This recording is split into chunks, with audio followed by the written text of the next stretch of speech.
Welcome, welcome, welcome on in, everybody. How's everybody doing tonight? Hopefully, you guys are having a great Tuesday. Start to the work week. If you work outside the home, that is. But welcome in, everybody. I was at the pool earlier and it made me so exhausted. So I'm not going to even be on camera tonight. I look like a mess. I came back from the pool and I took a shower and I was like, I cannot even move. That sun was beaten down. Let me know if it was hot where you guys are. I'm sure it is. I mean, it's summer, but let me know. Let me know. Hey, Jan. And Cheryl, Mary Beth, she said she won't be here, but she wants to say hello to everybody. That was so sweet. Hey, Catherine.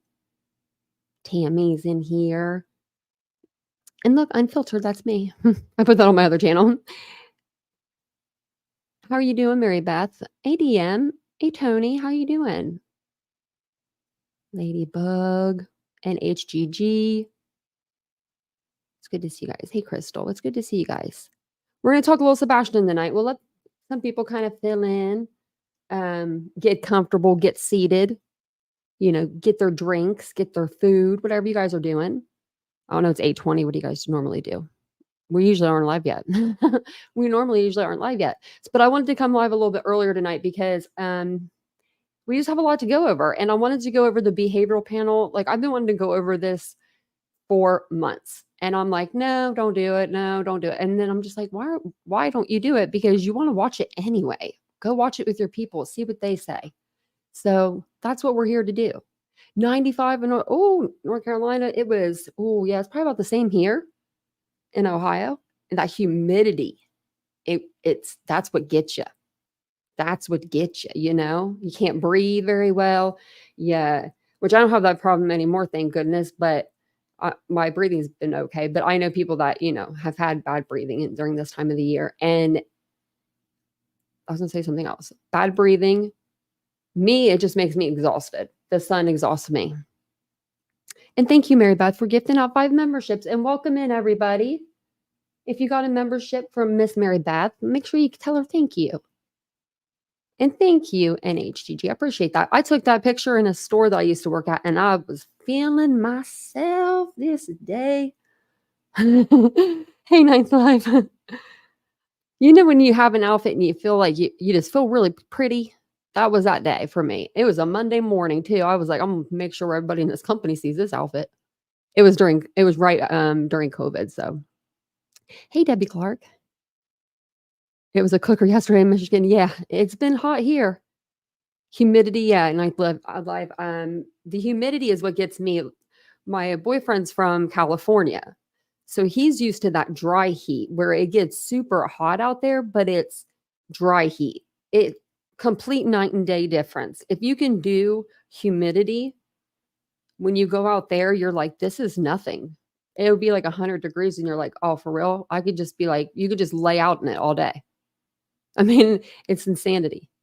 The difference, 103 dry heat. I bet it's still, man, Mary Beth, that's hot. But it was like that. We went to California 2 years ago, I think it was. It was over 100. I think it was 107 or 109. Like we got the car was up to, like I have a picture of it somewhere. It'll pop up and I'll share it with you guys when the memory comes up because we go every year. So, but welcome in, everybody. It's good to see you guys. I feel like I haven't saw you guys in a while, even though I was on last night. But I took a couple of days off before that, and there really just hasn't been a whole lot going on to do a full blown live. Before we get started in Sebastian's case, though, I don't know. I think that me and Nancy, we know each other, and we don't even know that we know each other because she'll do a case that I'm thinking of doing, or you know what I mean? And then I'll see it on her thing and I'm like, why is she even covering this? Because this one is an old case. So there's this case I've been wanting to bring to the channel for a while. And I think that I know we talked about bringing it, but I don't think we actually brought it to the channel when I first came about. But it is the case of Brian Schaefer. He was a college student at Ohio State up in Columbus. That's about an hour or so away from me. And he was going into a bar, and that was the last that anybody saw of him. and the bar has a cop that stands out front. I've been to that bar multiple times. There's a cop that stands out front when you go up the escalator. There's always an officer right there or one or two, and they're just like making sure everything's cool because there's like an AMC there, and then there's like this big bar. But there's only one other door that he could get out of, and that was under construction. So maybe I'll put that up as a poll and see if you guys want to cover it. It's really interesting. Really interesting. It's one of those like, and I saw Nancy did a podcast over it. So I was like, huh, look at that. Because I've been really, really wanting to go over that. Marilyn from Tarot Clarity. That's a long name. I have a long name too, I feel like. But welcome in, everybody. If I missed you, I'm sorry. Welcome in, Jill. Marilyn. I already said Marilyn. I just saw you at the top of the list. But thanks again for being here, guys. If you guys don't mind, take a second, just hit the like button. It does send this out to the algorithm, and it helps get Sebastian's, face and name and some trying to get some of the facts to y'all here. It's getting kind of hard. It's getting kind of hard. It's slim pickings. Everyone's kind of going after everybody, which I can understand. But I did want to review the behavioral panel and see what they thought of Chris and Katie during their first interview. Unless I'm missing it, I was trying to find a video of like not the behavioral panel per se, but somebody that liked that did this with Seth. Just analyzed his, behaviors, because I'd like to know the difference in the two. But I think this will be like a 2-part live because there's a lot of stuff I want to go through. There's some new videos that came out from Narc Divers, the search team that was down there at one point searching for Sebastian. I want to revisit some of Stevens, sorry, I'm going to call him Stefan because it's too close. Sorry. Steven's TikToks. He seems to have some things to say about Tony and Seth. And then a couple of videos claiming they've had updates and everyone's freaking out. They're taking these words out of context, and I'm just going to play it. And then I'm going to tell you what they mean by it, if that makes sense. Me too, Austin. Maybe we should write them and say, can you do one on Seth? We don't have the first interview. I think the first interview he's on the phone, but that's okay because the second interview with Katie and Chris, they're not on camera either. So those will cancel each other out, but I would really like to see one. Now, I didn't get to see all of this. I saw bits and pieces of it, and I was like, really been wanting to watch it. So where are we at? Okay, let me play this video here first. Let me share it with you. Actually, let me share this poster here, this missing person flyer. Because this is why we're here, How long has it been, guys? I wonder how. I know one of you guys probably know the exact date. The exact amount of days. Trev Time was so good about, putting the days on. But it's been months. We're going into a third season. We were in winter. We had spring. We're in summer. We're about to be floating into fall. A month and a half, but we need to find this boy. As everyone knows, he, Sebastian Wayne Drake Rogers, he went missing from Hendersonville. He went missing on February 26, 2024, and he was last seen at his mom and his stepfather's home on Stafford Court. Sorry. He was last seen wearing a black long sleeve type t-shirt, Adidas type workout kind of pants, basketball pants, and no shoes. If you know anything or you've seen anything, call 1-800-TBI-FIND. Don't call the Seth's hotline number because people have been doing that and it's not working out too well. I don't know why people would call. But I understand why people would call to see if it was still active, but it's like, what is going on here? What in the world is going on? Oh, Mary Beth, I'm so glad. You deserve all the compliments. I bet you looked pretty. I bet it looks pretty with your hair color. Hey, Chosen, I meant to say hi to you, by the way. I saw you when you came in. I meant to say hi to you.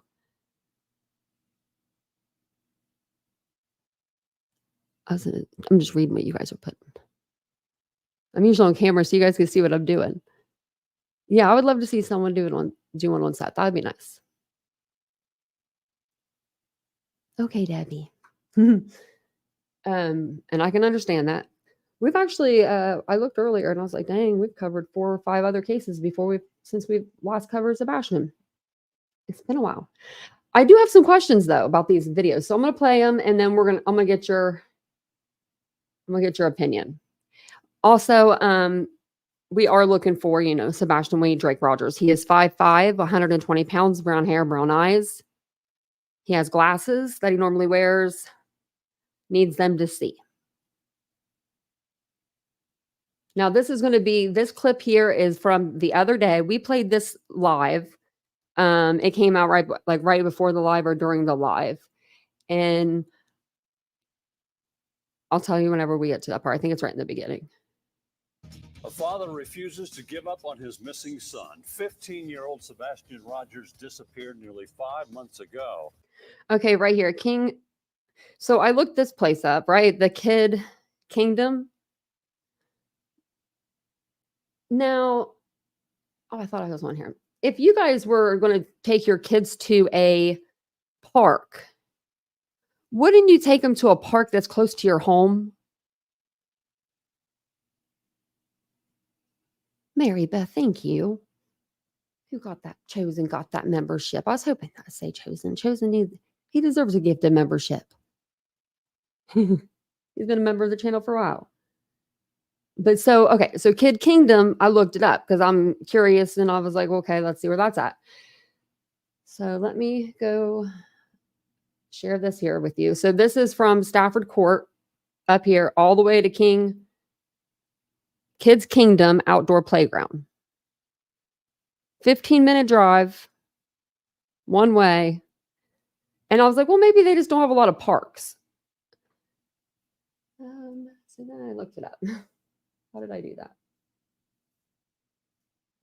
Like this. There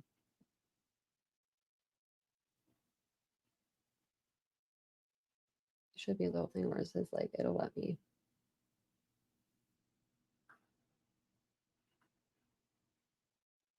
I want to see where it says more nearby. Well, this was a lot easier earlier. But it literally will show there's so many parks from his address to to his house to Memorial Park. And I'm just wondering why why they went to that park, and maybe it was a nicer park. I don't know. Maybe it just happened to be a really nice park. Chosen, thank you so much. You didn't have to do that. Thank you. Gifting out memberships left and right over here. Thank you so much. Yeah, Aries, I'm going to try to get back to a little bit earlier lives, I think. It said y'all were in here, so that's why I came. I was like, it said they was online. And I am going to try to make this map a little better for you guys. Let me put Sebastian's thing back up here because I don't want to do anything to myself where it shows my address, but I don't think it would. Okay.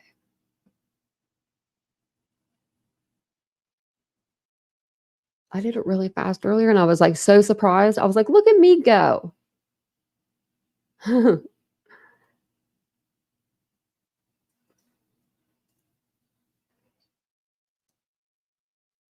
Kingdom. The first address and there's the Moscow. That's so sad.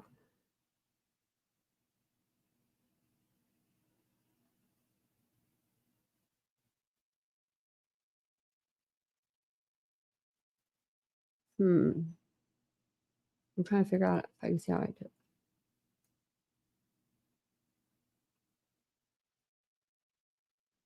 Oh. Is this how I did it? Okay. There we go. Now I figured it out. Okay, so this is Stafford Court up here. That's where, that's where they live. That's where Sebastian, his mom, and his stepdad live. And Henderson Park is all the way down here. Hendersonville, it's called Memorial Park. Now, I don't know, just there's so many different parks. Why would you go to the furthest one from your home? Maybe that's the one that maybe had kids that he liked to play with. I don't know, but I was just wondering. Oh, Marilyn, no reason. No reason. I just thought it was kind of weird. Just thought it was kind of weird that there was that many there was that many parks. Oh, and you drive to the furthest one. I don't know. And no meaning behind it. I just found it like, a little interesting. So let's go back over. That's all I had to show you with that. Actually, I want to play the rest of the video for you, but the Kid Kingdom.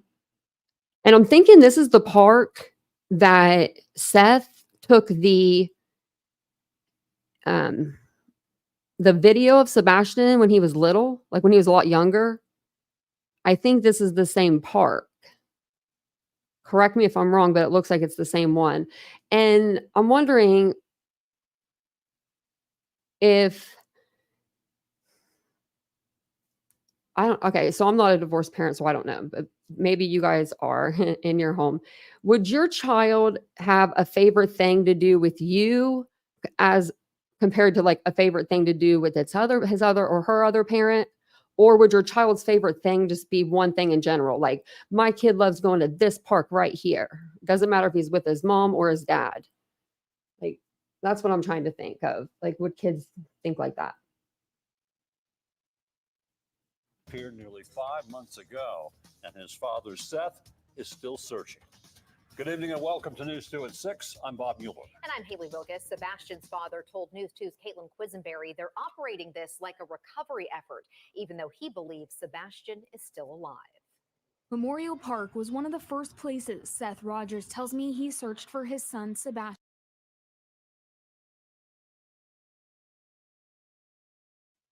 Okay, so the recovery thing. Now, I just wanted to point this out because I didn't think I needed to when we watched this the last time. They're searching the water, guys. So they're going to be searching that water. And in my opinion, that is why Seth is saying he doesn't believe that his son is unalived. He believes that his son is out there. But he has to say, he has to know common sense tells him if I'm searching the water and he's been missing since February, if he's in this water, it's more of a recovery mission. Not saying in any means that, the stretch that he's, unalive. I mean, they are, but they're not, they're like, they're checking a body of water. It'd be like them, walking out into the woods where there's no cabins, no outside of world and picking a spot and being like, he's here, but he's going to be fine. Like, so, I just wanted to point that out because a lot of people were confused about the recovery part. And not just is because of where they're searching. He says this place. I actually took up for Seth for that one. Almost 2 months ago, this bridge was lit up in Sebastian's favorite color, green. And I like that she's wearing that green dress. In hopes of his safe return home. At that time, he had Thank you, One Shot, for becoming a member. Today, the search continues, almost 5 months later. People think that we're not searching anymore. Well, they can think whatever they want. Our searches are private. Seth tells me after a herniated disc surgery, it is back to boots on the ground. He says today. Okay, the surgery thing. Okay, Seth, how are you doing it? How are you doing it? How are you able to drive that motorcycle when you just had surgery on herniated disc surgery? So I look it up because I'm like, being on the water, like, okay, so losing my eye, I don't know, it just makes things different. Or maybe it's the metal. But when you go like from water to like, being on the land is going to be different, or snow to the grass is going to be different. Well, let me get back over here so I can show you what I was trying to say. Sebastian's dad had surgery. How long has it been? 2 weeks ago, maybe? Because it's going to be a lot rougher on you. Hitting them waves. It's not going to be good for your back and for your arm and for your shoulder and for all the things. So down here it said, let me see what this is.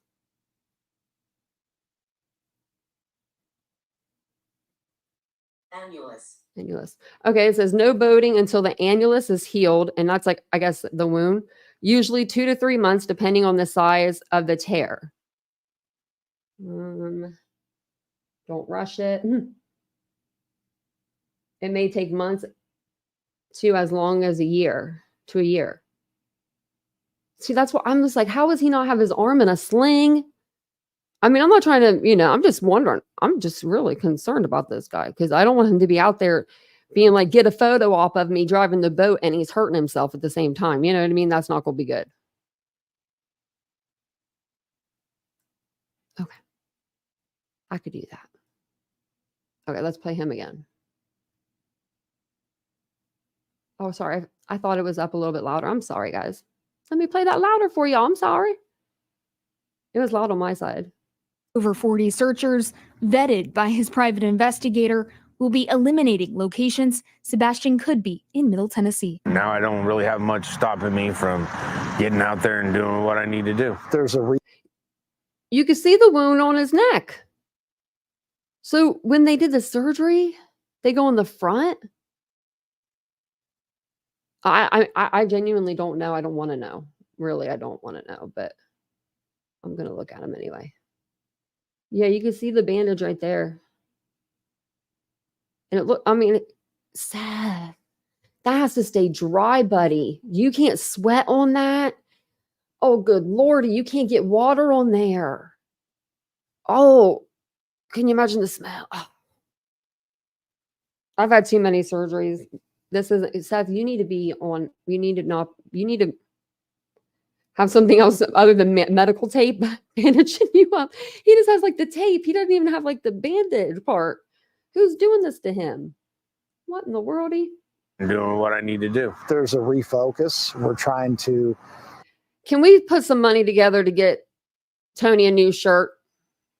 He's wearing the same green one every time. Zero in on more specific information that we are gathering. Seth tells me his search parties have become invite only due to chaos at previous searches. They're private because we learned last time.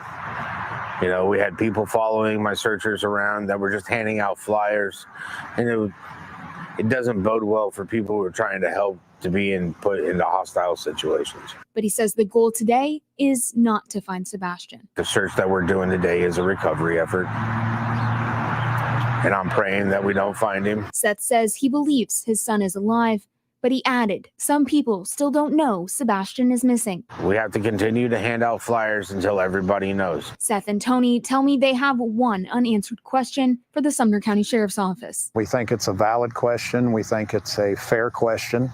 And that question is, are you any closer today to finding Sebastian Rogers than you were February 26th? And for Seth, the answer to that question is no. My son's not here, so we're nowhere closer. That doesn't mean we're not closer.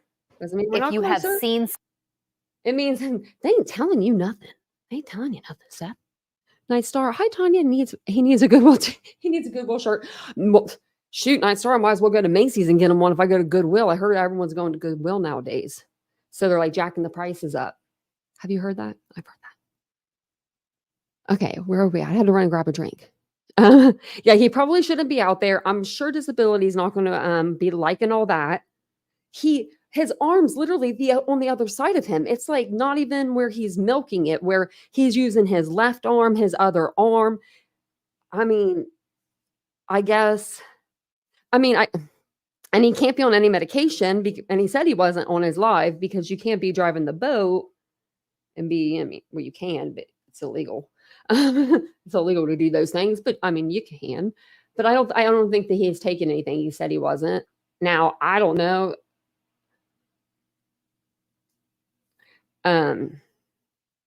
Personally, if I was a man that size, right? And supposedly I woke up during surgery and they had to have like 2 or 3 men pile on top of me, I would be scared of pain. I would be scared of feeling pain. So I'd be like, give me the pain meds. I would take them. Now they came out with this video yesterday, and this is now this I don't know how to explain. I don't even know. I think they're just digging out stuff out of the Cumberland, and they're saying, "Hey, we found something." If you're looking in water, you're going to find things, but I don't know what they mean by things of interest. I think it's just to keep the news story out there. I mean, is it like the glasses again? Is it like the picture that Seth thought was Sebastian, but it wasn't? You know, like, what's this going to be? Is this a pair of pants that are in the river? Also new information Crazy. after a search for missing teenager Sebastian Rogers. His father holding another search Thursday. Now, officials telling News 2 they wrapped today after 4 days of searching. Investigators also say they covered at least 20 miles on the Cumberland River and used side imaging sonar in their search. Now, we do know some things of interest were found, but they did not go into detail on what exactly they were. New documents. I wasn't ready to go to Stephen Stearns. Also have new information after a search for a missing teenager Well, that's Sebastian what I'm Rogers. saying, sorry. His father holding another search Thursday. Now, officials telling News 2 they wrapped today after 4 days of searching. Investigators also say they covered at least 20 miles on the Cumberland River and used side imaging sonar in their search. Side imaging sonar.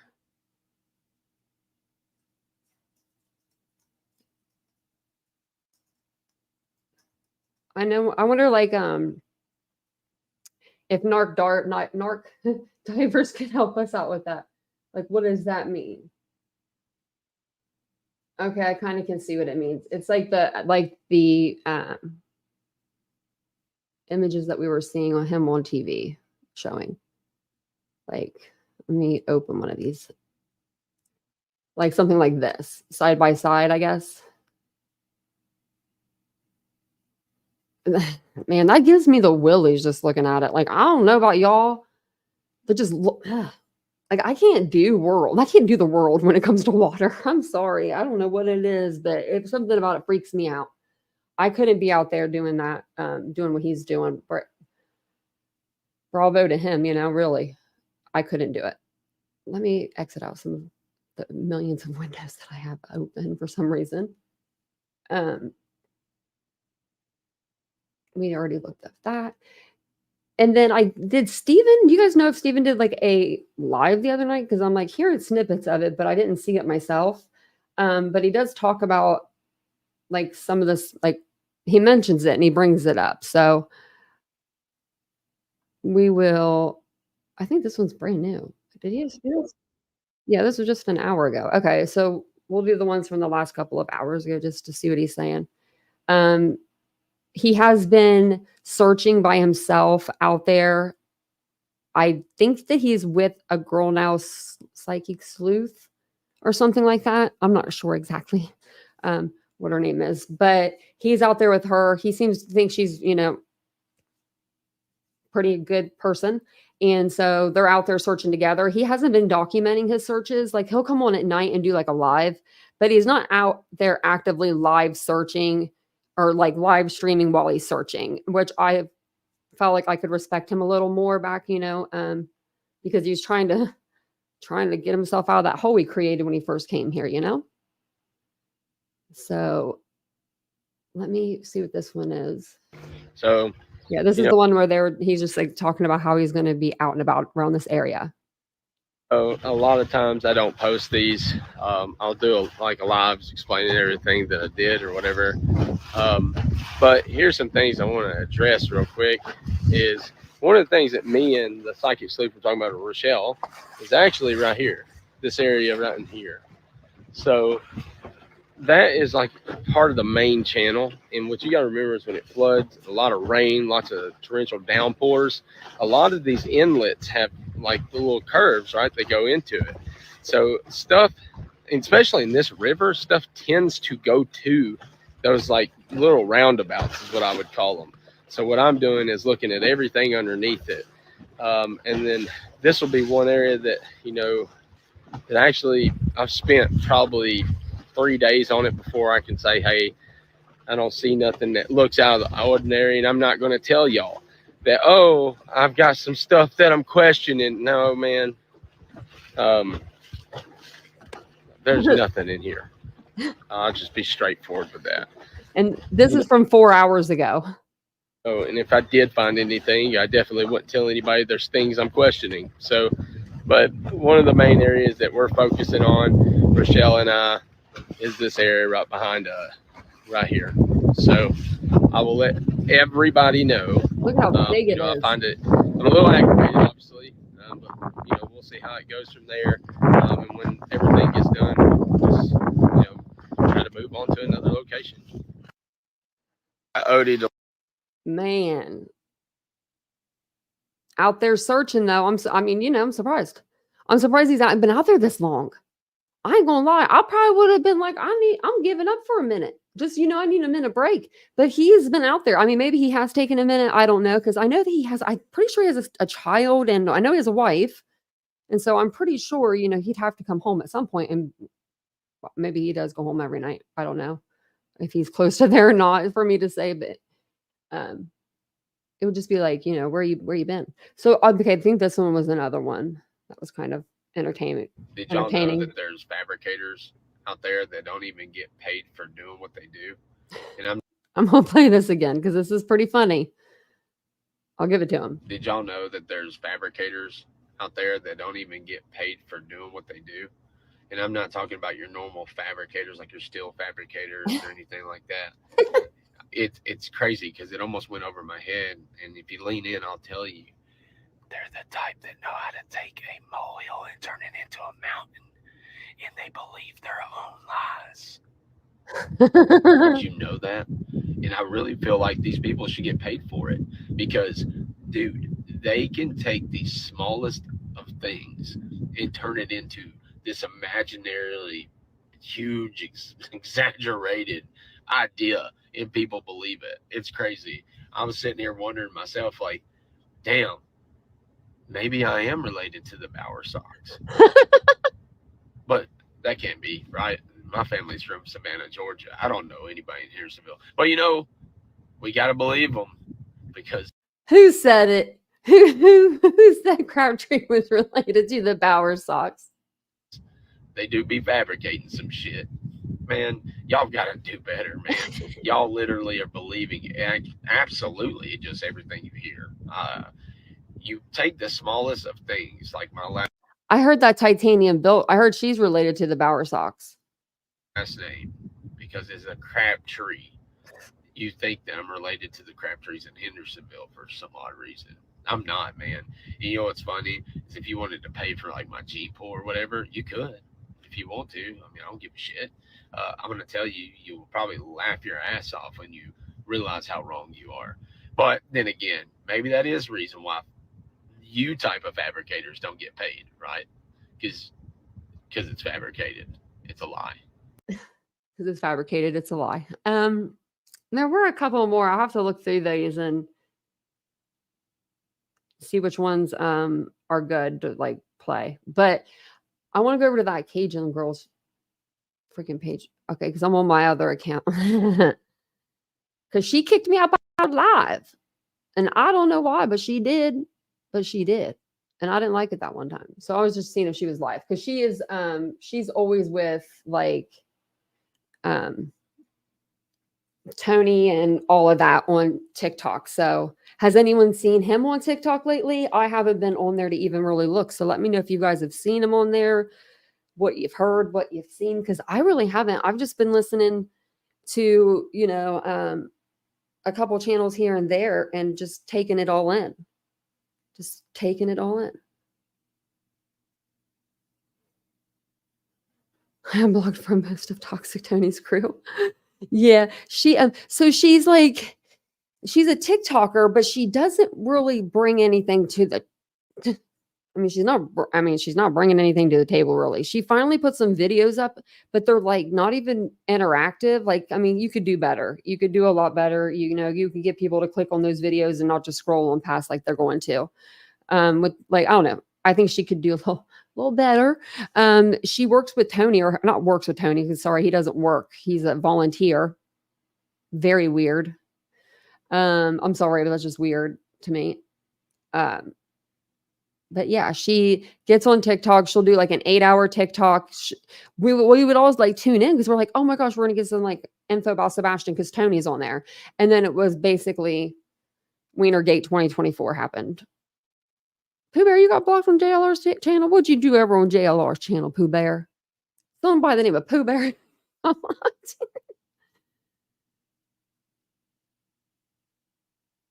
And I do TikTok like whenever I'm like posting stuff, like I get on there. That's about it. And when I go on there for you guys, like throughout the live.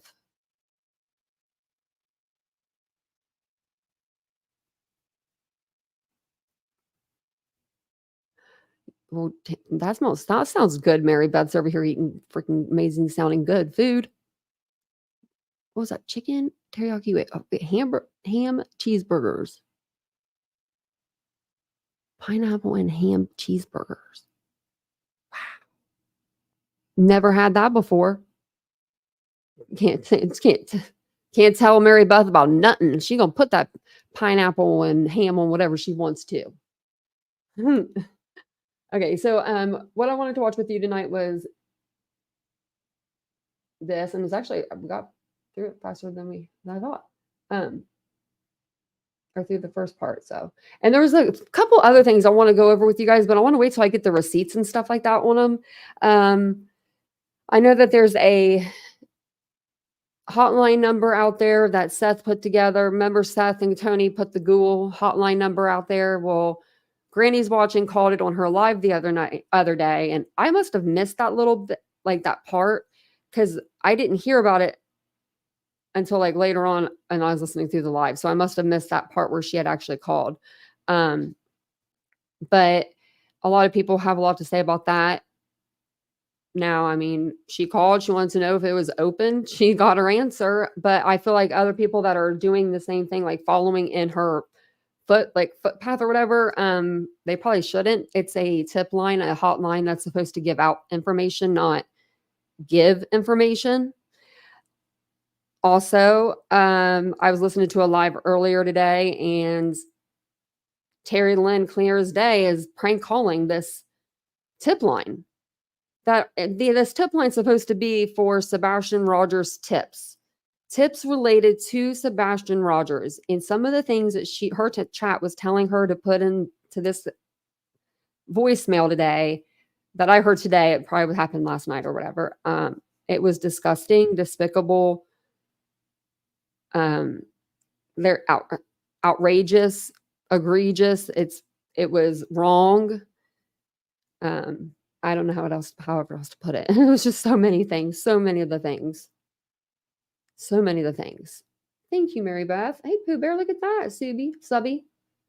Sandwich. Look at that, subby and a sandwich. Let's see, Harley Ryder. Subby and a sandwich got one. Look at that. That's funny. Okay. Let me pull this up from the behavior panel. And I'm going to look. I want to see if I can find something on Seth and see like about his body behavior, because I would like to know what somebody, like the behavioral panel or anybody that does body analysis. It's not an exact science, I don't think, but it's interesting to say the least. I think it's interesting. So I'm going to go ahead and play it. If you guys don't mind just taking a second, hit the like button, and we'll talk through this. And I might have it sped up a little bit. If I do, if it's too fast, let me know, and we can always slow it down. It's only on 1.25. Well, that looks. Today, we're going to break down and analyze the behavior of the parents of a little fellow named Sebastian Rogers. Craig, what's tell us about the videos we're going to watch? Yeah, so Sebastian Rogers is a 15-year-old missing teen who is somewhere in the autism spectrum. We'll learn that from the parents as they talk about it. He was last seen on February 26th. He left the house with no shoes, took a flashlight only. When we say left, we don't know how or when or with who or if with who. So we're going to watch this video and work through it. This investigation, this has now become an investigation. It was a massive search for several days, and we're going to look at the parents' first interview on 7 March of 2024. So first, just express, I can't even imagine as a parent what you two are going through. How would you describe the situation right now? How are you coping? We're on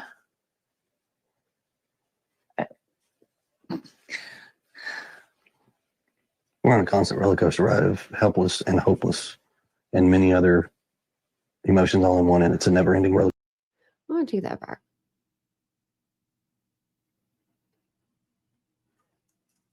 Let me see. I don't want to go like all the way back to the beginning, but okay. Well, I guess I did. Okay. So I wanted to get it like right whenever it's on them. So I wanted like, so I'm trying to get first impressions. You know what I mean? Like I'm trying to wipe my head clean of everything we've heard, because a lot of it, everything of it isn't factual. But their behaviors are, you know, I mean, what's coming out of their mouth might not be factual, but their behaviors should be. Now, to me, when I first saw this tape, and y'all know when I first saw it, I said, she looks like a broken-hearted mom to me. She can barely talk. And you guys were like, you were not having it. You were like, she is lying. And I was like, really? I don't know. To me, it looks like despair. What you two are going through. How would you describe the situation right now? How are you coping? We're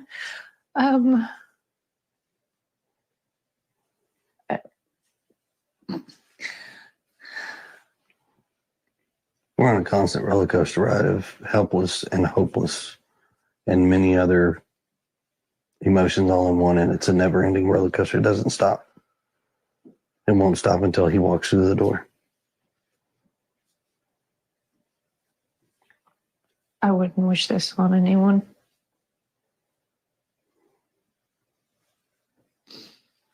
Not anyone. I know we're about keeping hope alive. I'm sure that's in there somewhere. Oh, yeah. He's gonna Always. come home. He's going to walk through that door. And this street will be flooded again with family and relatives all waiting to hug and love him. And That boy's gonna have more friends than he knows what to do with when he comes home. so, all right, Greg, what do you got? Yeah, so let's first start by talking about, there's so much information, disinformation, misinformation out there about this case, that what we're going to have to do is rely on what we can see. So what we're not doing is telling you what the facts are any more than we have learned from this channel or that channel. In the beginning, there were people saying that the father was left the night before. And then there are people who say had been in Memphis for 2 weeks, a stepfather.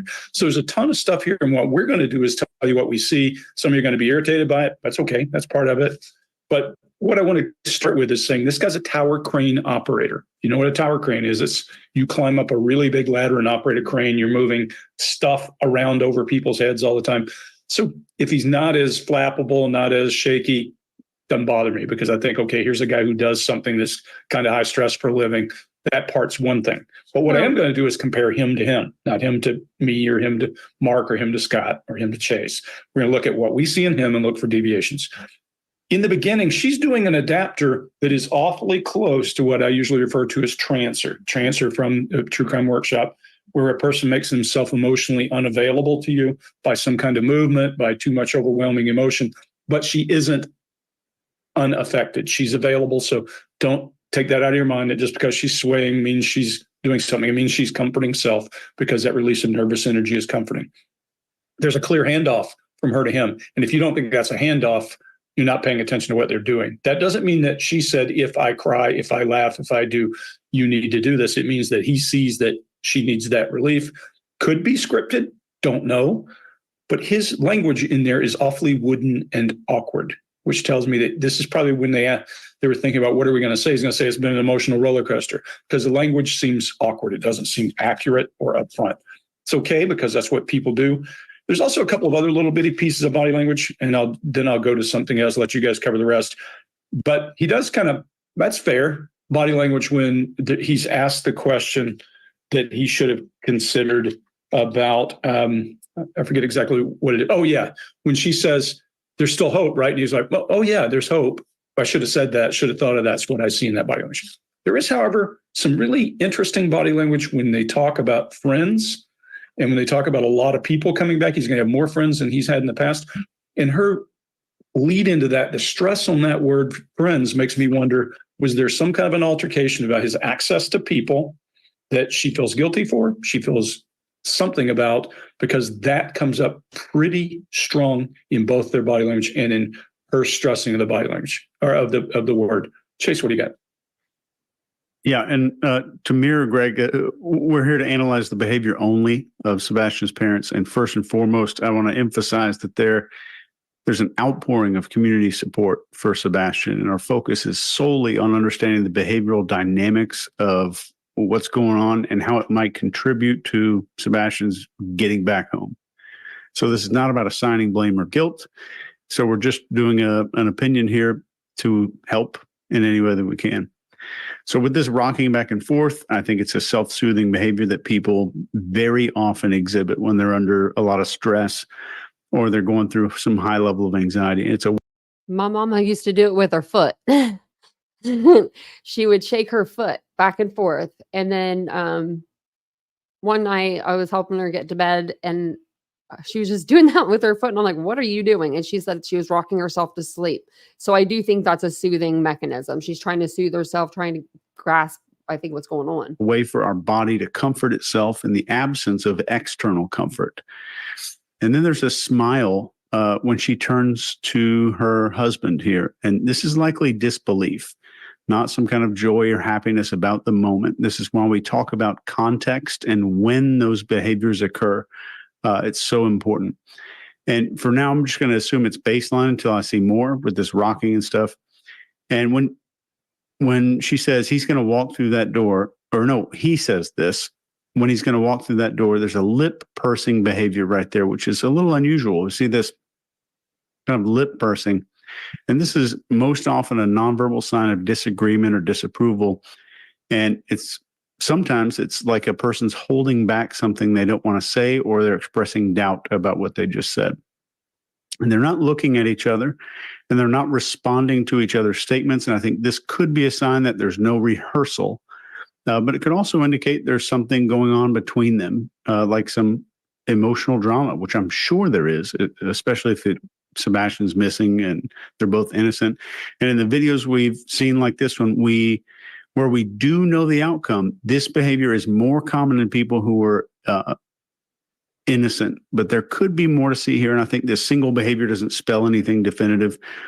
I'm not hearing his name mentioned yet, but if I hear minimal mention of a missing person's name, which you've heard us talk about before, and there's no other indicators, like big piles of indicators that indicate deception, it's just a data point.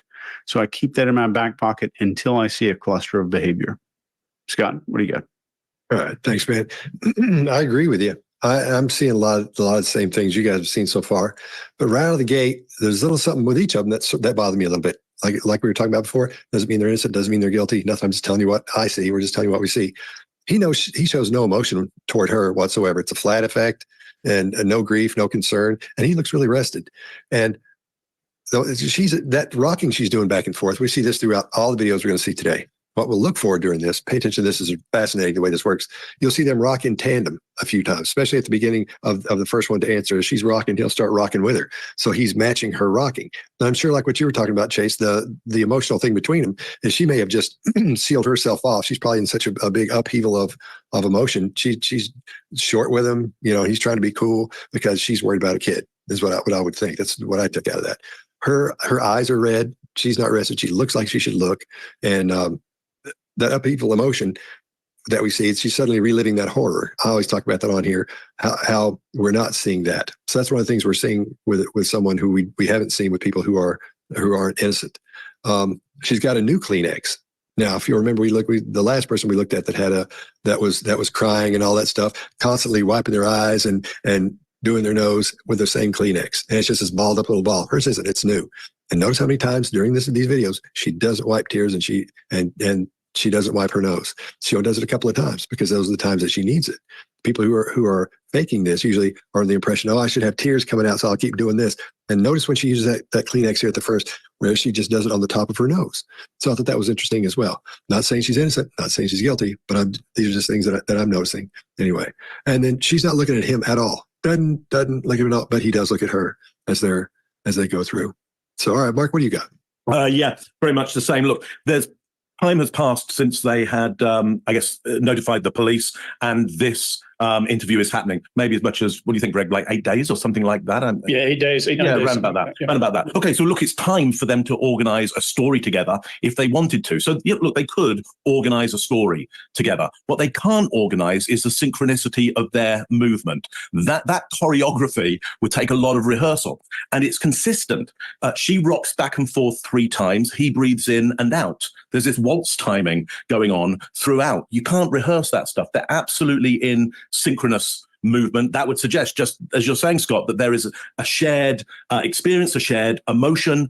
You know, if there wasn't anything shared, it would be very hard to organize that subtle synchronous level of one thing I did miss though was that they do look at each other in that one. I for a second I thought we're looking at number 2. They look at each other for about 2.5 seconds on this one. So sorry about that. Sorry to jump in, but I had to make sure I said that. Sure. They also talk about hope. You know, Chase, to your point of there is something unsaid. You know, there's a possibility here of a loss of hope and a sense of hope at the same time, having to balance the 2 things together, hold those 2 ideas. You've got to remain hopeful at the same time. You may be losing hope. So I think they talk about hope, though. There's some closed lips there from the male, from the father. He uses the idea of that boy rather than maybe she does as well. We're not often throughout this going to hear Sebastain named, often called that boy. I would suggest that's more likely cultural than them trying to distance themselves. It's more likely a term of endearment. That's all I got on that one. Early days, but looks to me pretty good from moment one, just on the synchronicity that they have together, which is tough to organize. That they could have organized a story. That's all I got on that one. Yeah, one thing to add, when we're all talking about this and synchronicity and all that, is couples get to a certain behavior mark, to your point. He knows what to expect. He knows that how many times she's going to sniffle, how many times she's going to cry, what she's going to, he probably has some of that already in his head from the amount of time they're together. And we do it on a subconscious level even at some point. And couples are in sync when they're being honest. They fall out of sync during those times when we're pretending. That's one of the things that bothered me doing this. As when we first started this, I'd made up my mind. I knew I had made up my mind about something in this, and I'm just not sure about it at this point. But that's one of the things that swayed me on it. One of those tape replays. So first, just express, I can't even imagine as a parent what you 2 are going through. How would you describe the situation right now? How are you coping?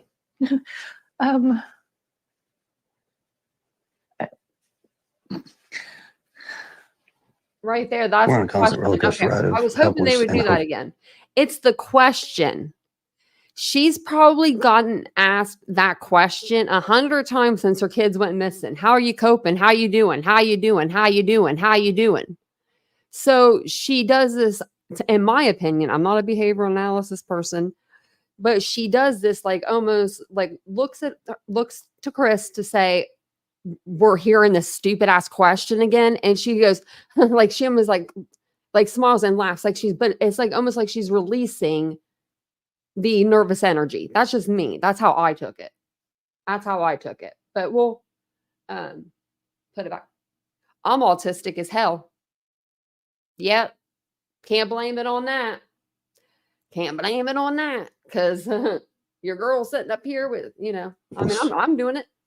And we're all different, but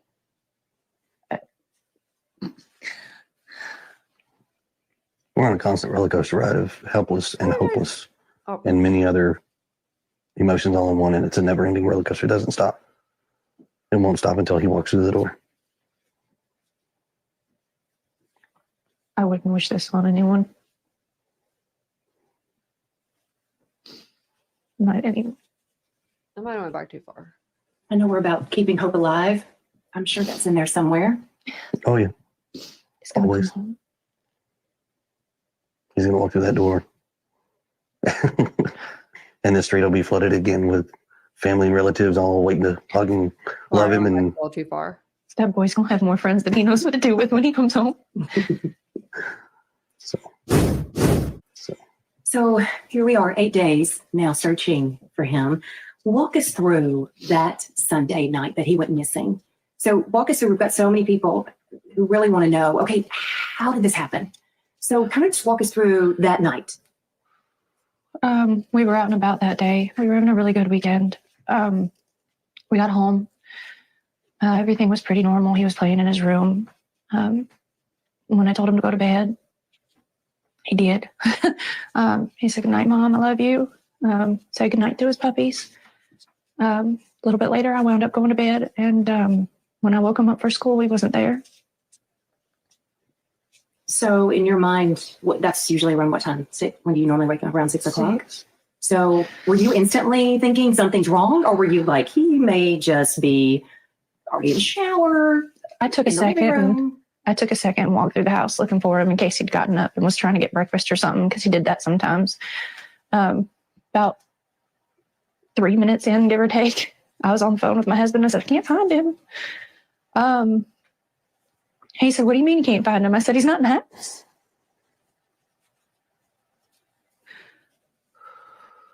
And so at that point, is that when you call 911? What's going through your mind? While we were on the phone, and I was like, "Is he on the other side of the bed?" The normal places he may be in the house, and he wasn't. So I was like, "Okay, well, hold on a minute." And immediately after that, we called the sheriff's department and made the report. I ran all over the house, outside, inside. I looked in every closet. Within minutes, they were here. They responded within minutes, and here we go. All right, Chase, what do you got? There's one line in here that got to me when I was watching it, and it's, "When I woke him up for school, he wasn't there." Reminds me of a sheriff in Texas who said, "It'll kill you big enough to die." So some strange wording, but it's an outlier. So let's look into it. This could be habit, the way that she speaks and references this action, and this could be indicative of him being present or being there. I'll let you decide if you feel like jumping to something right away. A lot of people feel good about doing that. At this point in the clip and in the videos, I'm not seeing a typical amount of behavior here that would make me suspicious. And at the 8-day mark, they're still expressing some signs of hopefulness, which is good to see. They're looking at each other more here, as I would want to see. They're more willing to look away from the interviewer and connect during these critical parts of their recollection. And the stepfather, is detailing going through a search of the house comfortably with added detail that we'd expect to see in innocent people. And in a case of somebody who's guilty, I would more expect to see that somebody would not want to go backward from the 911 call to add more details. And if you notice, that's what happens here. They go backwards. So he's comfortable doing this. It's a good sign. And when a piece of a story comes out that's rehearsed and false, the story is, it's super hard to go backward. And often you'll see people are more likely to be guilty, feeling this internal pressure to continue down the path of what makes them comfortable. And what makes them comfortable is something that they've rehearsed. So the father's using comfortable hand gestures that are timed with his speech. The mother is using her eyes and head comfortably to illustrate searching the house. And earlier, we talked about the mother's rocking back and forth and that we need to pay attention to it. This part here is where I wanted to look. And when there's a critical part of a story coming out that's deceptive, this takes up so much mental energy to be deceptive that the body would stop rocking to focus the mind on the story. She keeps rocking through it. And what I'll be looking for from a profiling perspective is when the rocking stops. Blink rate, gestures, facial expressions, and movements are all in line with somebody being truthful and honest. One big thing to notice is that there's no focus in either of them on managing perception and exaggerating the sadness and grief. Those are the two big things we see in just about, I think, maybe 100% of these videos.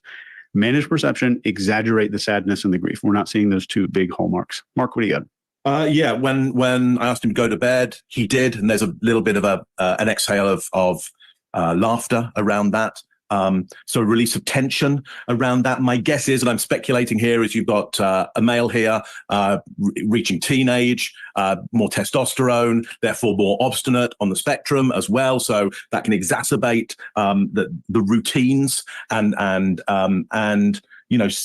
the sense of risk as well, doing things that are more risky. Obviously, we know that levels of testosterone, as they go up, we see less risk in the world. We'll take more risks the more testosterone that we have going around our body. That's why if you're a male, a male will have a propensity on the aggregate to create more testosterone than a female. Not every day, but most days, if you aggregate all males together. And that's why you will pay more for your driving insurance, especially if you're anywhere between 15 and 23, because you see the world as less risky the more testosterone you're creating in your body. So just a little behavioral thing there of we've maybe got a male here that is seeing less risk in the world. And so it's interesting to the mother that she asks him to do something and he does it. So, no blame though to the child. He's not a runner. He's a good kid. He's not mischievous. You know, often in examples where we do see parents involved in some way or holding back information, there will be some level of blame placed around the kid. Here, we've got no level of blame. Look, let's just look at the male here. We're not going to see grief in the forehead here because the guy's wearing a cap and he's shaded as well. So we're not seeing some of the areas of the body that we would like to see if we're to see grief, if grief is there at all. I don't know whether it is or not. We may see it in other parts of the face, but we're not going to see it in the forehead here. I don't know why. There's a deep exhale. I don't know why he walked out that door. Deep exhale there. So there's clearly a pause there before why he walked out the door. What's that about? I don't know. I'm not a mind reader, but clearly there's a pause for thought about the idea of him walking out the door. Is it a pause for thought about the possibility that he was walked out the door in some way or taken out the door in some way? I don't know, but certainly there's a pause. There's a moment taken there. Greg, what do you got on this one? Yeah, Mark, interesting. You bring up the whole, we can't see his forehead, so we can't tell if there's grief. But I do see something interesting in the beginning. I see a grimace, kind of a grimace in his face and a deep swallow. We usually associate those with really strong negative emotion, usually. Now, it could be something else. But we just came out of the last video and into this one, so it's related to that last question around the kid. So I think it's still there. His blink rate is really low. I think part of that is his baseline. If we watch, he does a flutter occasionally, but when she starts to bring up so many people, I think this is a hot button for him. We'll find out later. When she does that, his blink rate jumps. It pulses right through the roof. And he goes into internal voices. She's talking and mills his hands. Now, here's where people automatically say that means he's lying. Well, for us, it means something's going on in his head. He's milling his hands. We don't know why. We can see it. We can't see his hands.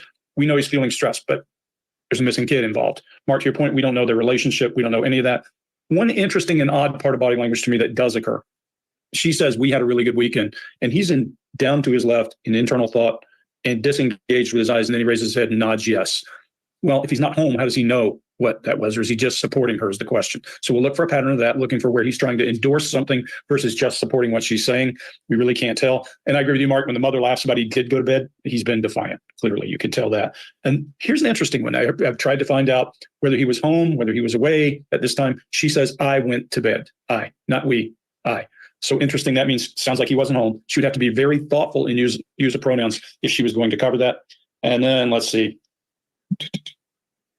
If you listen to her cadence slow, Chase, I'm with you 100%. We always talk about these guys managing perception. If we go back and look at the Madeline Soto case, the stepfather managing perception, the mother managing perception, none here, none of it. They're just going on about their business. And he's using big illustrators when he's telling the details of the story. Bray says larger indicators indicate more likely being honest. And then she uses big illustrators with her face. She's going from outside to inside. So those things are good. All those pieces start to look good. Only a couple of cues. Chase, yours, the word pattern shift is weird. I went to woke him up. And then the one with the endorsing with his head movement or saying, yes, we did have a good weekend. Can't figure out which it is. We'll figure out and watch as we go. Scott, what do you got? Yeah, I woke him up and he wasn't there. I agree. I think that's cultural. Because people talk like that, and I'm from there, not Hendersonville, but from the South in this area, and spent many years, in that area. Know a lot of people in Hendersonville. That's the way they talk, and so I wouldn't think there's much to that. Maybe, I don't know, but that's the way I'm looking at it. What bothers me about this is he said we called 911, and then when the sheriff's department showed up, he said they showed up within minutes and here we go. So it's this lateral logic thing where you're presented with some facts and you assume the dad is home during that, like when all that's happening, where he couldn't possibly be home if she just found out and called him. And then he came, and then when he was in, where was he? We found out in Memphis. Georgia? Yeah, but Memphis. But let's also realize this is a thing we deal with all the time. If that were the case, Wendy Adelson, and that whole thing would not be an issue. You don't have to have proximity to have involvement. So yeah, I think it's fair to still look at him as if, right? Yeah. So it still makes me wonder, when I first started this, I was under the impression he was at home that night and then went to Memphis that morning. So I figured maybe he's the last one to see the kid. And I went down this road of looking at him from an entirely different angle and couldn't believe how relaxed he was. And I thought, this is a cool dude, man, because he's so relaxed. And so, but there were some things, if you look at it from that angle, you'll say, you know what? I think this guy there might be something up here. But if he's been in Memphis 2 weeks, then they don't hold up to that. So it could go either way. But anyway, back to the lateral logic thing. You're given information, but there's that one little piece missing. You don't get in there and look for that one little piece of information, and you accept everything and move on without thinking about it. And that's what I had done. And I love lateral logic, so I can't believe that got by me. But they don't, in this one, they don't look at each other or touch each other either. She's leaned back or leaned forward as a a grieving person usually does. That's totally normal. He's leaned back a little bit. That's another thing that made me think about him some. But he's probably, he's not as emotionally involved in this as she is because it's not his real son. I know that sounds horrible, but there's a big difference there when you're mad at this. You say you don't get along with this kid's father. And I don't know how long these two have been married. May not be very long. Maybe he doesn't have a good relationship with the child, so that could be the reason for that. We're not seeing any comparable stress on him at all. He looks fairly relaxed, which makes me think he's so relaxed that he's not worried about thinking, I did this, I've got to watch it. Back to perception management. They're not doing any of that at all. It's like they don't care, because if you didn't do it, you shouldn't care. There's no reason to do that. So that's really interesting. His voice doesn't sound stressed. He doesn't show any upheavals of emotion or any emotions at all, really, as he goes through this. He does look at her a few times throughout the interview, but she never looks at him outside the 2 times that we'll see them look at each other when they go through here. But neither one has said the child's name yet. Doesn't mean anything. So, in this situation may not mean anything, but we haven't heard his name yet, except from the interviewer. One of those tape replays.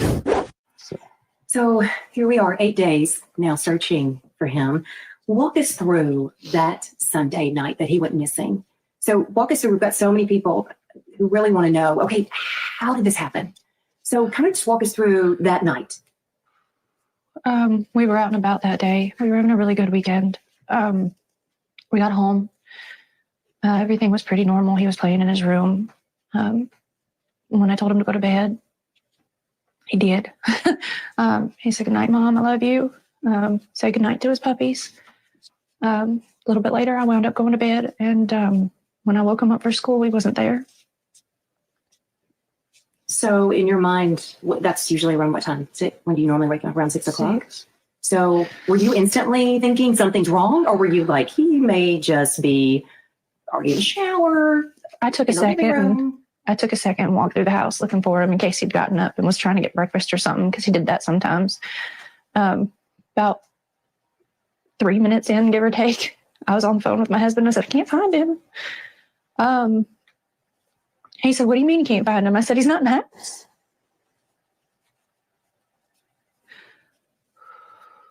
And so at that point, is that when you call 911, or what's going through your mind? While we were on the phone, and I was like, "Is he on the other side of the bed?" The normal places he may be in the house, and he wasn't. So I was like, "Okay, well, hold on a minute." And immediately after that, we called the sheriff's department and made a report. I ran all over the house, outside, inside. I looked in every closet. Within minutes, they were here. They responded within minutes, and here we go. So you said you were on the phone with her, so you were not home? No, ma'am. Okay. I was at work. I'm a tower crane operator, and I was working in Memphis at the St. Jude project. So it's, I have an earpiece in that talks to my phone. I have another earpiece in that does the radios. So when she was talking to me, I was like, "What?" I was confused. We talked about where he could possibly be, and then we went from there and led to calling the cops, and here we are now. Within minutes, they're there at the home. Yes, ma'am. It was rapid fire. They had cars. They had cars from here down to the main road, as far as I could tell. So what's going through both of your minds? I mean, are we panicking? Is it this, I think he's probably at a neighbor's house, or what are you thinking? My son doesn't run. He's not a runner. He's never run away before. I don't know why. I don't know why he walked out that door. I mean, he's a good kid. He's not a mischievous child by any means. But there's answers to questions that have no answers, or questions with no answers right now that we are searching for desperately. And we just don't have that. Chase, what do you got? One thing I would really expect to see with these questions that are being asked is what we call target locking behavior. And this kind of pairs in with something called confirmation glance. And this one behavior I've seen in somebody who's guilty every time they have this behavior. And it's typically during 2 super key points here. And the first one is when a super critical question is being asked that can help them to shape their perception a little bit when their innocence can be displayed. Second is during and just after their answer to make sure that the interviewer believes it. And we're not seeing any of this here at all. When she's talking, he is comfortable looking at her. And this is more common in innocent people, where guilty people want to do 2 things. Number one is keep an eye on the interviewer. And two, avoid looking like they're influencing or persuading the other person by looking at them. I know it's irrational, but that's what the fight or flight brain believes. Mother and father or stepfather have an equal amount of exasperation with not being able to understand why he's missing. And the mother is comfortable guessing he walked out the door instead of introducing and injecting ambiguity and uncertainty about some course of events. So that's very good. So keep in mind, when we see small behaviors like Greg talking about him grabbing his arm just a second ago, one of the reasons we talk about clusters so much, pointing out one behavior in isolation is next to meaningless. We've got to have these little clusters of behavior for anything significant to come out of it. That's all I got here, Scott. All right. Yeah, I agree. It's this in this video. It's hard not to go over the same stuff, so I'll try to knock out a bunch of the same stuff.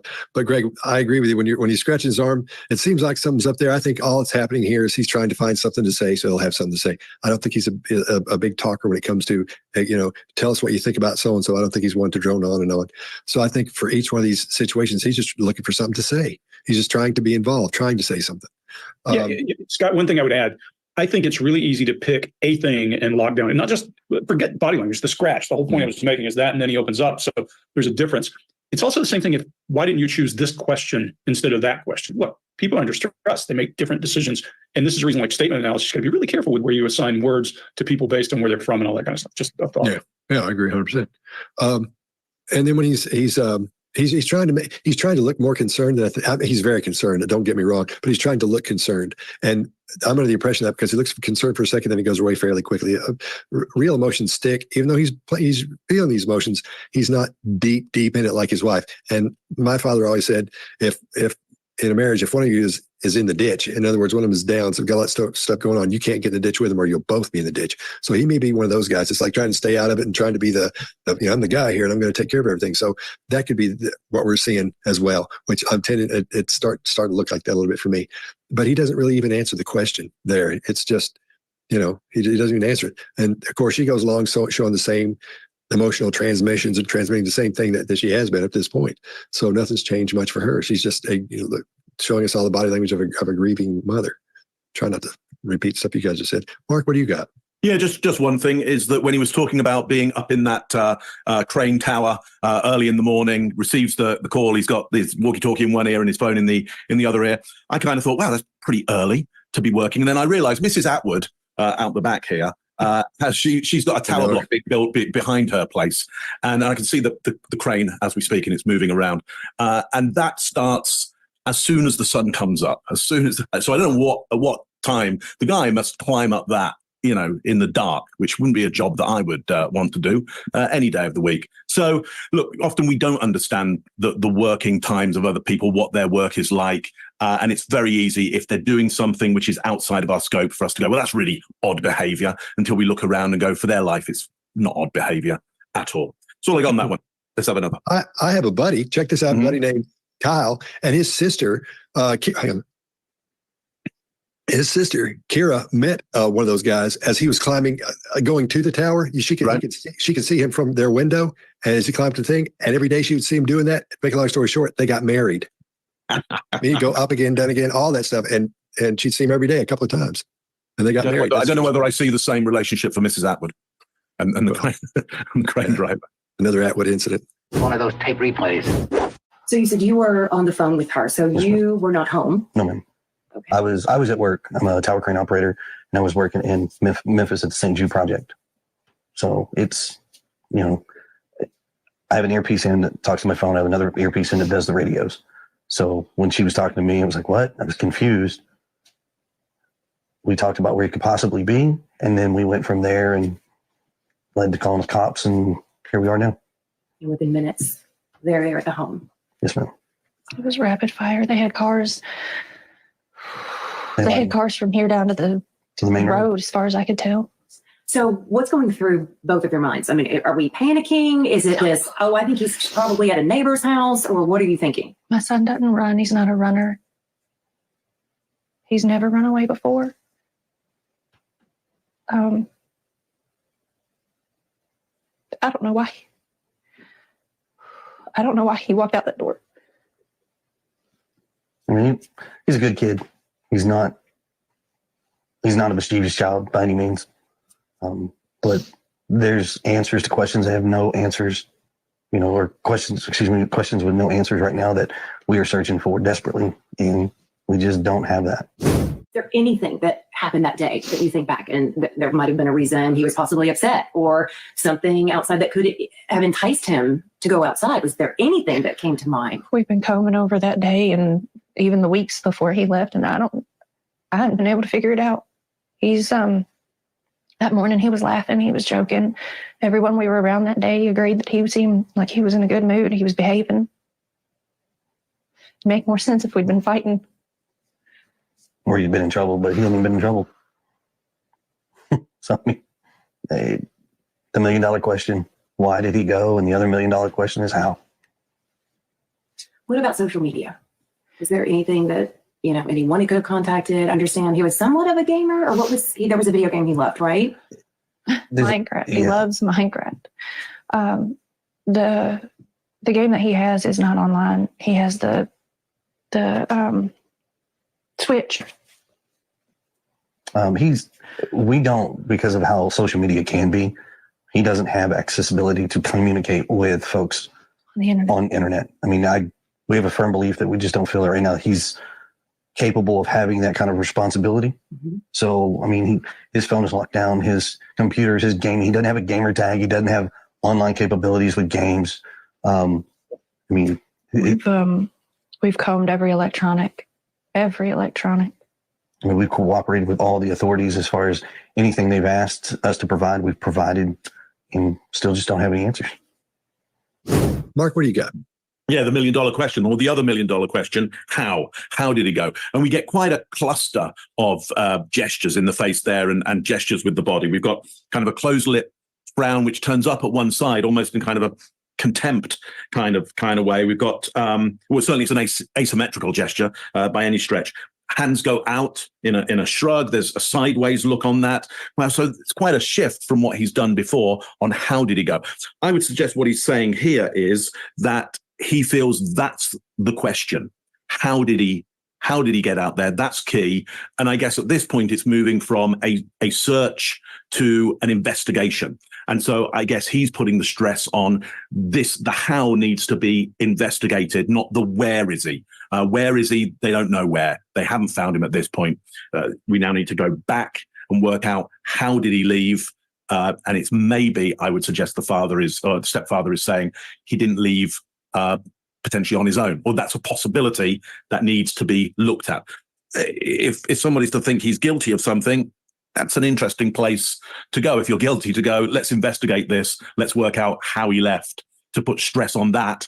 If I were guilty of something happening in that house, I'd want people to be looking out, not in for stuff. Greg, what do you got on this one? Yeah, I agree with you, Mark. There's a whole lot of adapting, and when they're asking him any reason, he's feeling awkward, you can tell. But this guy also, if we pay attention to him, most of his eye movement, the entire thing is going to be down left, where we think of that as internal voice, as he's digesting questions and how things are behaving. I don't think it means he's calculating and doing all that. He's now moving, and he's got a heavy internal voice, and his respiration's up. I think this is the crux of the matter. What happened to this kid? Where did he go? I think some of what you see in that kind of contempt or twisted face is when they call him a gamer. I think he's thinking, that might be a stretch. He plays a game and he does this. He doesn't have a tag. What would be interesting for me is we all know that people who are on the spectrum, those especially who are really profoundly affected, often can be very good at remembering exact things. I would check the father. He's used the word he has no gaming tag. Father may have his own accounts. Kid may have ability to get into that, figure out how to make contact with people in a way that he doesn't understand. So I'd look at all that kind of stuff. But she's certain that this kid left. She appears to be certain. Now, we all know that when someone is missing, it's a lot easier to think that they left than they were abducted or somebody did something to them. So it's always a way of holding out hope. And Chase, I agree with you earlier with his pursing lips when he was saying he's going to come home. We're going to see a little bit more of that later. I think this guy is a very practical, very pragmatic person in appearance, and maybe that's where he's at. But the dad's then goes to internal and emotion, as they're starting to say, how did he get out? That's when, Mark, I think you're seeing all that behavior. Like, I don't know. How would he get out of here? And I agree. He wouldn't come into my house and look and see if you can find how he got out. That would probably be the last place you want to go. When he does here's one thing that you shouldn't do. You shouldn't do. When somebody says, hey, tell me whether you're innocent. And you say, we're cooperating with the police. That doesn't look good. It doesn't look good. And that's the one thing, one of the first things I saw about this in the beginning was a little clip from him on one of the news channels that says, "We're cooperating with the police." That immediately gets your hackles up and you go, well, we better go check and find out what's going Oh my God, did you see his cup? His cup has a picture of his face on it. Oh my Lord. Is that what I'm seeing? Put your cup back up. You shouldn't do. When somebody says, hey, tell me whether you're innocent, and you say, you're cooperating with the police, that doesn't look good. It doesn't look good. And that's one thing, one of the first things I saw about this in the beginning was a little clip from him on one of the news channels that says, we're It looks like him. cooperating with the police. That immediately gets your hackles up and you go, well, we better go check and find out what's going on with this guy. Scott, what do you got? All right. Yeah. When talking about the father, she says, about the real father, she says he talks to his son on a regular basis. Now, a lot of times you'll see that and go, oh, it's something wrong. I think the mother and the father, obviously, they're divorced. There's probably a little rift going on there. So when she's talking about that, she probably calls him his son. Yeah, you come get your son. You do that. That could be, it may not be. But I think maybe that's why she's using that instead of saying the child's name. He's adapting with his hands, and she's still rocking, and he gets in. I can hear my brother right now saying, come get your son. To his wife. Like, I could see my brother just saying that. Like, I don't know why, but I can. I bet you he does too. I bet you he does. Come get your kid, because that's what he used to say to him. He'd say, that's my mom. Come get your kid. Sync with her for a second, but his breath rate goes up, and it's fairly heavy for a second. But because I can't decide this one, like I told you before, I'd gone down a whole road that I've got more information. It's like there's no road there, and his eyes are darting around. So that makes me it puts me a little off there for that question there. Then he looks at her again, and she never looks at him. Then he adds another cornball answer to that $1 million question. And the same thing for the second $1 million question. What happened, and how, where'd he go and how? My question would be, what happened and where is he? But, you may not think like that along those lines when you're in that position. And like you were saying, where'd the question about cooperating with all the authorities come into play? Where do we hear that? He just threw that in there. I didn't see any place to even spark that as he went through. So maybe he's, I don't know, maybe he's worried about that. I can't really tell. But his so far his innocence has been in question here. So why would he add that? That makes me suspicious there. And then again, toward the end, they start sinking together as they're rocking. Chase, what do you got? Yeah, I agree. And when he says it make more sense if we had been fighting, the statement is really revealing. There's a good chance parents who are involved would be far less likely to bring up any mention of fighting or anything negative. They tend to default to pretending that everything was perfect, nothing bad ever happens. The dad also mentions him being in trouble, which is also a good indicator that he's genuinely missing here, because it's not trying to pretend to be perfect. There's a strong confirmation glance after the mother says the word switch, and she's looking over to him right at that moment when she's talking about the Nintendo machine. This is most likely to see if the reporter, or she looks to the reporter to see if the reporter knows even what that is, because it's probably still a foreign object to the mom. So she's making sure the reporter knows it. Then they're talking about not having the answers. This is common. They're not introducing finality, complexity, or ambiguity into the situation. There's a huge difference between being at a total loss for what happened and what we've seen in other videos where the parents speak in terms of the case being unsolvable, all resources have been exhausted, everything that could have been done has already been completed. This is very different than that. So their behavior overall is apathetic and sad, and not concerned with displaying emotion and managing perception. Those are the two big things that are missing here. There's not a lot of display of emotion, deliberate display, and managing perception. And keep in mind that nothing we say means anybody's innocent. And in all of our videos, people tend to think we're analyzing people or the case, but we aren't. What we're telling you in every video is about the presence or lack of behaviors. So if you hear somebody say anywhere on YouTube that they believe something and they don't point to the observable behavior into what they're saying, then you're hearing opinion about the person, not the behavior. So keep this in mind if you're watching anybody, and ask yourself, do they refer to what they think to specific and something that's actually observable? And y'all talking about him going into the how, I would say with him talking to police in 90% of these cases, if you find out the how, that usually leads to where. So that might be something he picked up from the detectives. Mark, what do you got? I've been. All right. I think we're all done. Yeah. Oops. Go back. That's a good one. We need that because this is a dark subject. That's all. 12th of March, 2024, the longest mute ever. Greg Hartley, ladies and gentlemen.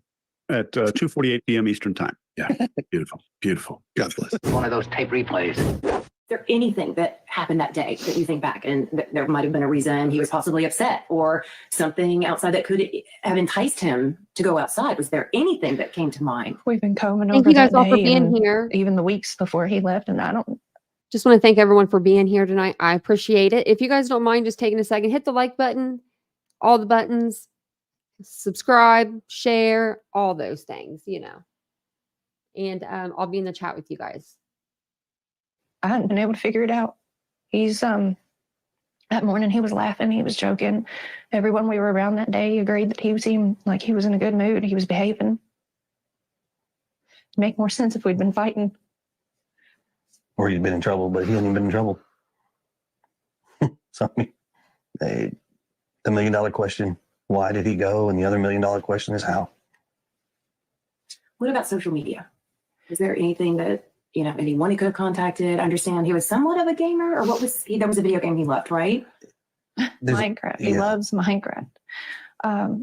The game that he has is not online. He has the Switch. We don't, because of how social media can be, he doesn't have accessibility to communicate with folks on the internet. I mean, we have a firm belief that we just don't feel that right now he's capable of having that kind of responsibility. Mm-hmm. So, I mean, his phone is locked down, his computers, his game. He doesn't have a gamer tag. He doesn't have online capabilities with games. I mean, we've combed every electronic. I mean, we've cooperated with all the authorities as far as anything they've asked us to provide. We've provided, and still just don't have any answers. Did he have any friends that could have possibly contacted him in some way on his phone? All his friends at school have been questioned to my knowledge, and none of them knew anything.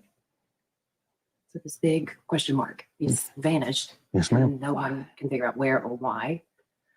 All right. So let's talk too about the relationship involved, because the biological father is very much involved in Sebastian's life as well. Yes, ma'am. Very much.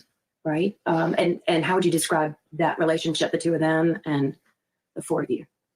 It's relatively good. I mean, we talk regularly. He talks to his son on a regular basis, sees him on a regular basis. He's involved in school and therapy. And I mean, he didn't have any extracurricular activities, but I can tell you now, if he did, his dad would be in the front row.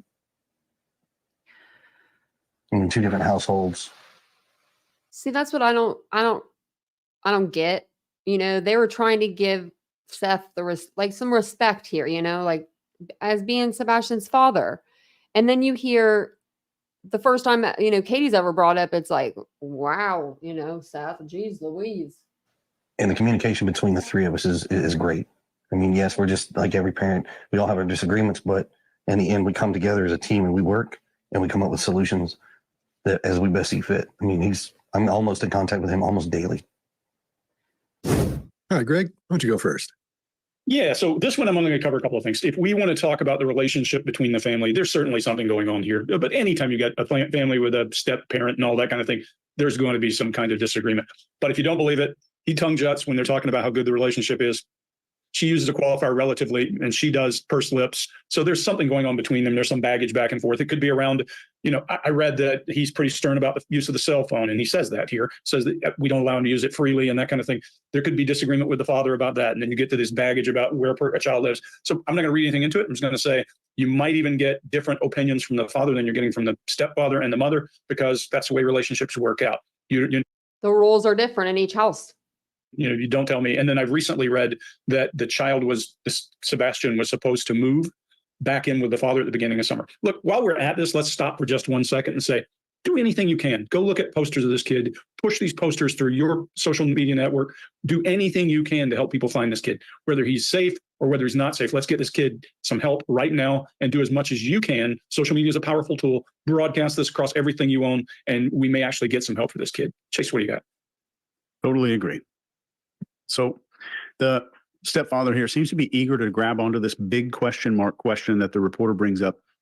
of not being able to find where he is. And since we aren't seeing clusters of other behavior, I think this is more likely out of a desire to appear innocent, which, keep in mind, you still see in innocent people who logically understand that they're probably a suspect. Then how would you describe his relationship? And talking about the biological father, this is a question from the reporter. There's a strong pronounced tongue jut there. And this indicates disagreement or maybe getting away with something, but I think we're seeing disagreement here more likely. And this isn't spelling out guilt or innocence. And most families have some kind of contention between biological and step parents, even if it's small. It could show up here with this tongue jut behavior. Again, tongue jut is not a cluster. So as he goes forward to describe this relationship, there's some disagreement and some signs that they don't get along all the time. But not only is that common, he's been openly saying it. He's open about talking about that and pretty open about the relationship not being perfect. And his blink rate when the biological father is mentioned also goes upward. And I would not say that any of this would indicate a likelihood of suspicion or doubt as to his involvement. And I'm glad they're strict on the internet usage. I wish I had started at a younger age for that. I didn't know how dangerous it was. Scott, what do you got? How old were you when you first got on the internet, Chase? Yeah. I don't know. We remember because we were in the decades old when we got on the internet. I remember when it started happening, and on the news they were talking about this thing called the internet, and they would spell out this HTTP, www, and all this whole thing you had to go to get mail from somebody or go to some site, and you'd go. It was so archaic, but at the time it was like, wow, look at all this, and then people now have just grown up with it like it's nothing, I still have an AOL Messenger account. I wouldn't be telling that, dude. I remember the first ever email that I sent on CompuServe. Who is it to? To Douglas Adams, writer of The Hitchhiker's Guide to the Galaxy. He put his email address at the end. He wrote the editorial at the end of the first edition of Wired magazine in the UK. And I wrote him an email going, "Hey, Douglas, I've got email. It's really cool." And he wrote back saying, "Yeah, it's really cool, isn't it?" Wow. My first one was to Bootsy Collins. And I thought since I had an AOL account, he would have one too. So I sent it to, Bootsy Collins at AOL.com, and somebody wrote me back, it wasn't him. And I was like, dude, so it wasn't him. Well, my first one was behind the firewall, Chase. You'll know all those systems. Yeah. Scott, what do you got? Okay, sorry, man. Yeah, as she starts her answer, they start rocking in tandem again. So for a few seconds, so they're locked up. I think emotionally, they're feeling the same thing, although she looks dramatically different than he does. This happened a couple of times already, as we've talked about. So it's really interesting to see that happen. It's like matching and mirroring. That you do things you're not conscious of that make you look like that person, or you do things with that person that you're not conscious you're doing. So the big when she says he says the big question mark, she says the big question mark, he's vanished, and the mother whispers like that. I think what's going on there is when, like, quite often when you get in these traumatic situations where it's so much trauma, and you hear him say, "Well, tell me about whatever," and years later they go, I don't even remember that week of what was happening. I don't remember what happened. I remember you being there, but I don't remember anything. I think that's where she is now. I think she's so traumatized she's not going to be able to remember what this interview, doing things like that. That's what that looks like to me, because I've seen people like that before, or go through that, and then when you talk to them, they say, "I don't even remember being there. I don't know what I remember that, but I don't remember actually being there. I was gone." So I think that's where she is at this point. And then after the second question, that's when he sticks. We see that little tongue thing come out. It's almost like some people do when they're angry. So it was kind of odd there. And then the mother, she relays this positive information about the real father, which is cool. And then the stepfather relays information that makes him gives me impression that they probably butt heads a little bit, I think. Then he talks about the disagreements with what's happening with Sebastian at times, but then he explains he gets them worked out. The parents get them worked out as they see fit. But this answer, I don't know where this came from. There was nothing asked about that. But then again, I think it goes back to he's just trying to talk, to have something to say, to feel like, to be a part of it, and to connect with everybody on that. And another thing that sticks out is that huge micro expression of contempt when it comes up on that sentence. I'm in contact with him almost daily, because just as he starts that, we see it go up like that, and this side of his face go up. And I'll put a quick little screenshot in there because I'll pull it out to show you. But something at that point, something's not right there. I think that something that's not right is, of course, there's competition, between the two fathers, the real father and the stepfather. There's going to be a little contention there. And so I think that's what that's about. And remember, we haven't heard either one of them say his name yet. No, the only person that said his name is the reporter or the interviewer. Mark, what do you got? Yeah, simply a reiteration of everything that's been said here. Certainly the stepfather here becomes more alert the moment the biological father is board up. I think that's reasonable given the politics of the situation here. It's not irrational to think that would happen to some degree. It's pronounced here because we don't see the father do very much anyway. He's not big, demonstrative with his feelings, so it kind of stands out a little bit here, but it's not out of the ordinary for the situation, I would say. One of those tape replays. Did he have any friends that could have possibly contacted him in some way on his phone? All his friends at school have been questioned to my knowledge, and none of them knew anything. So this big question mark, he's vanished. Yes, ma'am. No one can figure out where or why. All right, so let's talk too about the relationship involved, because the biological father is very much involved in Sebastian's life as well. Yes, ma'am, very much. Right? And how would you describe that relationship, the two of them and the four of you? It's relatively good. I mean, we talk regularly. He talks to his son on a regular basis, sees him on a regular basis. He's involved in school and therapy. And I mean, he didn't have any extracurricular activities, but I can tell you now, if he did, his dad would be in the front row. In two different households, and the communication between the three of us is great. I mean, yes, we're just like every parent. We all have our disagreements, but in the end, we come together as a team and we work and we come up with solutions that as we best see fit. I mean, I'm almost in contact with him almost daily. Let's talk about Sebastian. Tell me about Sebastian. How would you describe him? Sweet, stubborn. He loves to help. He loves running, and he loves to play his games and his fidgets and Uno. Lord, that's one of his favorite games right now. Favorite color is green. Does he love music? Oh, he loves music. An eclectic taste. An eclectic. I mean, from as everybody knows, Eye of the Tiger to Eddie Vedder. Oh yeah. So we got Pearl Jam on one hand, we've got Survivor on the other over here, we've got Taylor Swift, and he's got a big crush on her. I mean, country rock. No classic. We don't allow the hip hop. Well, he doesn't really. Well, I say it anyways. You mentioned don't he loved allow running. the hip-hop. So did he love the outdoors at all? I mean, would something outside that was somewhat outdoorsy be enticing to him or pull him outdoors? He loves, like, when we were in California and the school had this lap thing to gain money. It was a fundraiser. And every year I did this many laps. I did this many laps. I mean, I've got T-shirts where they would write on his back. Every time the kids went around, they'd mark a mark on the back and they'd keep running. And he just had marks all the way across his back. He likes playgrounds. He hates being dirty. He don't like being dirty. Yeah, he's not Read your Sebastian. tomboy style child where he goes outside and plays in the mud. He loves animals, but he's terrified of bugs. Oh yeah. Okay. I mean, even a fly, and he's like, All right, Chase, what do you got? Both of them are expressing truthful recall when they're listing all these things that Sebastian likes to do. They speak about him in present tense, like he's still around. This shows us a couple of things. Parents who know the disposition of a deceased child are more likely to accidentally default to past tense when referring to them. And parents who speak in past tense about a child who aren't involved can show that there's a finality to their feelings, like they no longer have faith in the child returning. So all the expressions here are genuine and unforced. And when they're both of them discussing his likes and dislikes, they are comfortable. All the facial expressions, the gestures, the movements match the syntax and the timing. They speak about all the things in present tense with genuine joy. And parents who are involved with a disappearance, even if they can look back fondly on a child's behaviors, are still having to manage perceptions and maintain deception, which keeps them from being this fluid and unconstrained in their descriptions. So this fear of being discovered mutes and muffles these expressions that you're seeing right here in this video that look very genuine to me, at least. Mark, what do you got? Yeah, the same. Look, very positive comments around the child. Only one negative one, which is about him being stubborn, which is then kind of laughed off, I think, in a very natural way.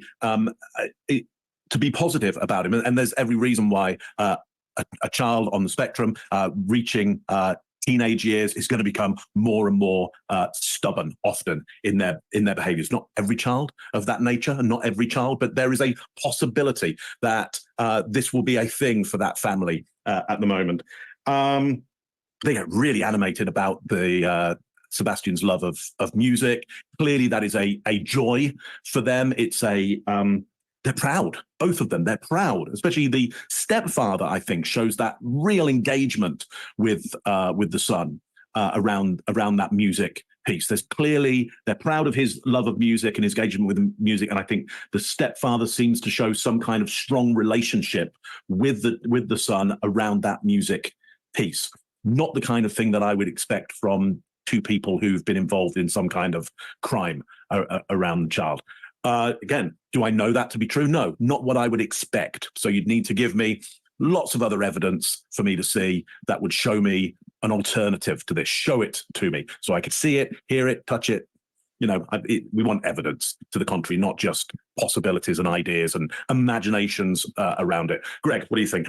So let's first talk about clusters of behavior. And we always say you need cluster of behavior to indicate deception, but that's not the only thing clusters of behavior can indicate. You have to look for clusters that are positive, clusters that mean something else. Bingo. And there's a great one here. The stepfather's all locked down. He's in internal voice and his eyes zone out. They go out of focus. That means he's thinking to himself. He's inside his own head working. What's consuming him? You could automatically assign guilt to that, but it doesn't necessarily mean guilt. Uncertainty. Other things, we can't tell that. What we can see is a cluster of behavior around to ask about the child. What we expect, and you both have just hammered this one, but what we would expect from a person who is trying to hide that they know the child is dead is not happy when they think about the weirdness of this kid who has all these, 14-year-old kids are mostly weird because they're trying to figure out what being an adult is while they're still a child. And this kid has got a lot of that. And they're amused by that. So he comes out of this absorption, this focus, this internal dialogue with a smile. When they're talking about him being stubborn, yeah, he's that. And you see all of that happiness. We know that a person who knows someone is passed, if you lose a child, you may never get back to the point you think positive things when that child is brought up, or when you think about the goofiness of things they did. But you certainly wouldn't be okay with it right now. Good indicator. So clusters can be good or bad. We can see the person consumed by something, and he doesn't come out of it into a negative, into a perception management, into one of those tools that we think people who have injured somebody or hurt somebody have. And he uses great illustrators when he's talking about, you love music here, you love music here, Pearl Jam, to look at that all these things together. So all of these pieces, and then real smiles as they talk about bugs and his panic when he would see bugs, they're amused by that. All those things are a cluster that usually would indicate this person's not involved. So I'm going to call that one out loud and clear. And Mark, to your point, can I be wrong? Sure. I'm not 100% right. If you think you're 100% right as a body language reader, you have no clue what you're doing. Let's just call that out right here. That's all I got. All right. Should I go? I thought you'd go. Yeah. In that case, Scott, do you think you're it always seems like I go because I talk first. That's why I'm last again. So I've forgotten. It's okay now. I'll be okay. So just not to reiterate all the stuff you guys went over, not to make it boring. The one thing that I think when they were talking about music, and they started talking about, he started saying how he doesn't let him listen to hip hop, and she says, well, he doesn't like that anyway. I think he was just putting that in there so to show that he cares about what he listens to, because I think music is probably important to him. Yeah, because a lot of people think hip hop's not music. Well, it's not his kind of music. But it may be one of those things where he doesn't want the kid out repeating what he said, in something that's rap, but he may just talk it and get his hind end busted. One of those tape replays. Let's talk about Sebastian. Tell me about Sebastian. How would you describe him? Sweet, stubborn. He loves to help. He loves running, and he loves to play his games and his fidgets and Uno. Lord, that's one of his favorite games right now. Favorite color is green. Does he love music? Oh God, he loves music. An eclectic taste. An eclectic. I mean, from as everybody knows, Eye of the Tiger to Eddie Vedder. Oh yeah. Oh yeah. So we got Pearl Jam on one hand, we've got Survivor on the other over here. We've got Taylor Swift, and he's got a big crush on her. I mean, country, rock, classic. We don't allow the hip hop. Well, he doesn't really get into it anyways. Things. You mentioned he loved running. So did he love the outdoors at all? I mean, would something outside that was somewhat outdoorsy be enticing to him or pull him outdoors? He loves, like, when we were in California and the school had this lap thing to gain money. It was a fundraiser. And every year I did this many laps. I did this many laps. I mean, I've got T-shirts where they would write on his back. Every time the kids went around, they'd mark a mark on the back, and they'd keep running. And he just had marks all the way across his back. He likes playgrounds. He hates being dirty. He don't like being dirty. Yeah, He's not your tomboy style child where he goes outside and plays in the mud. He loves animals, but he's terrified of bugs. Oh yeah. Okay. I mean, even a fly, and he's like, If Sebastian was able to watch this, and maybe he's watching this as it airs, and if he is, what do you want to say to Sebastian? What do you want him to hear from you right now? oh gosh, that we love you so much, and we want you to come home, and you're not in trouble. I guarantee you he is loved. And trust me, the open arms are waiting for him to come home. From every parent to every family members to probably everyone in the community. But there's no malice. That we just want our boy home. Badly. But That mama's heart, I know it's daddy's too, but I feel like there's always that extra special bond. Can you walk us through what you're thinking right now? I just want my baby to be okay. I don't know where he's at. I don't know where he's at.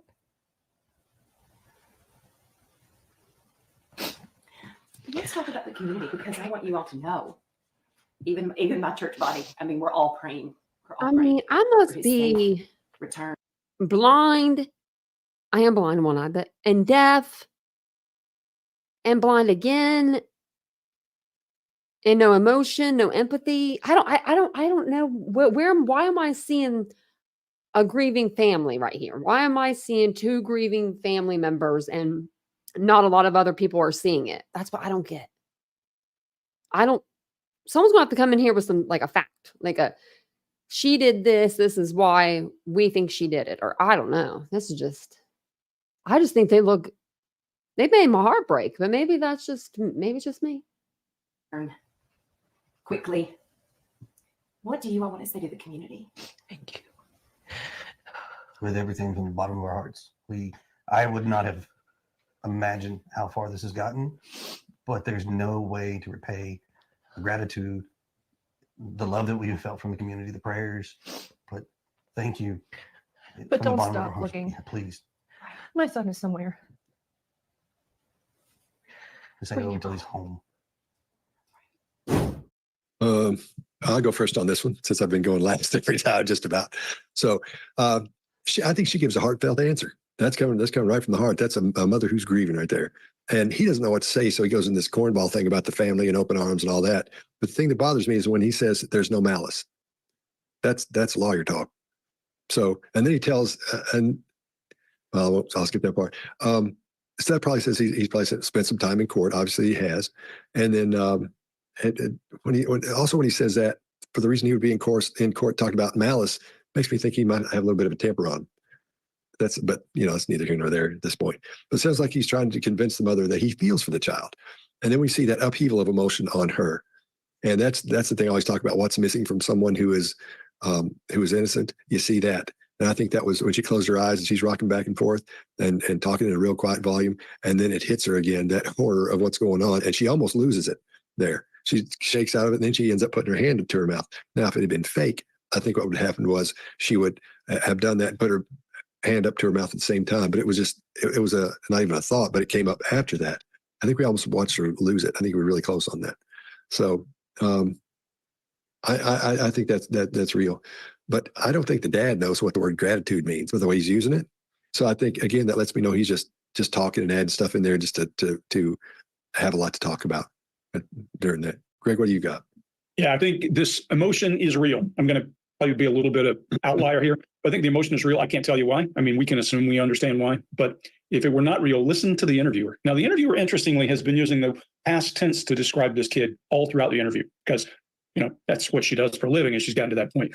When the mother comes apart is interesting because they ask the question, if he can hear you. Now, I'm going to assume that that's because she's taking the gravity of the moment, but also assume if you had some part or feel like you had some part, even if it's just guilt because the kid is gone, you would have that same emotional outburst or emotional release. Because if you think you caused the person to disappear, if you think you did something that caused that kid to run away, and then something happens, you would feel a hell of a lot of guilt. So is it guilt? Is it feelings of sadness just from sadness? Can't tell that. What we can see is it's real emotion, heartfelt, feels it, and you can tell it by the person coming in. There's also one on his side that makes me feel a little uncomfortable, not the malice piece. Well, agreed, that probably is something he picked up from someone else. He says, we just want our boy here, but with a big old tongue shut. That's awkward. Now, that could be, Chase, you brought it up early, that he has a feeling of something, he's trying to project something else, but it's awkward. This is the single most awkward thing in the entire video to me. And it would not be if he just said, we want our boy home, but if he didn't do the tongue shut, I'd say, okay, just one weird pattern of words because he's had a couple. But it just makes me want to lean over and tap him and say, why do you say but? Why? Are you losing confidence in the search? I would make it about something else to get him to talk. But look, guys, this is an emotional time for these two people. It doesn't matter what's causing it. But this area, I would focus on those two just to pay attention and listen to their words moving past this. And we will, and see if something comes back up to give us some indicator. So far, I've heard things like, we heard things about friends, and we heard things around in trouble, around resistant and spat, and so fighting. So there's probably been some baggage associated with this that would cause her to feel something. So I'll give her the benefit of the doubt there and say, Mark, what do you got? Yeah, you're right, Greg. The but is, whatever the weather, is certainly a loss of confidence. What that loss of confidence is about, given that there's a lot of a setup of needing hope, especially at this point, and it could be a loss of confidence around that. I don't know. Could be. It's speculation that I'm having. Okay, so I would say you're absolutely right. The mother is close to not being able to contain her emotions anymore. It's affecting the interviewer now. We hear that interviewer's voice change when the interviewer talks about the community. We can hear that interviewer taking on the same rhythm and emotion as the mother. I would say the father has been in cognitive empathy throughout this, and he's now moving to emotional empathy. He's close to joining in with emotional empathy for the mother, close to having the same emotion.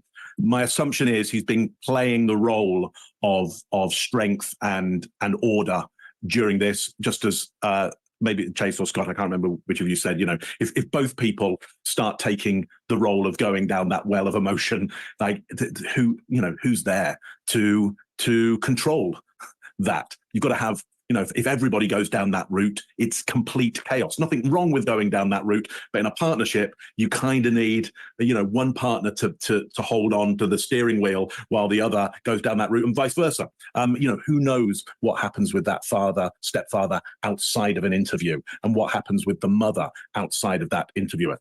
The two roles could change instantly. Here's what I like about what I hear at the end of this. Don't stop looking, and the stepfather immediately comes in with pleas.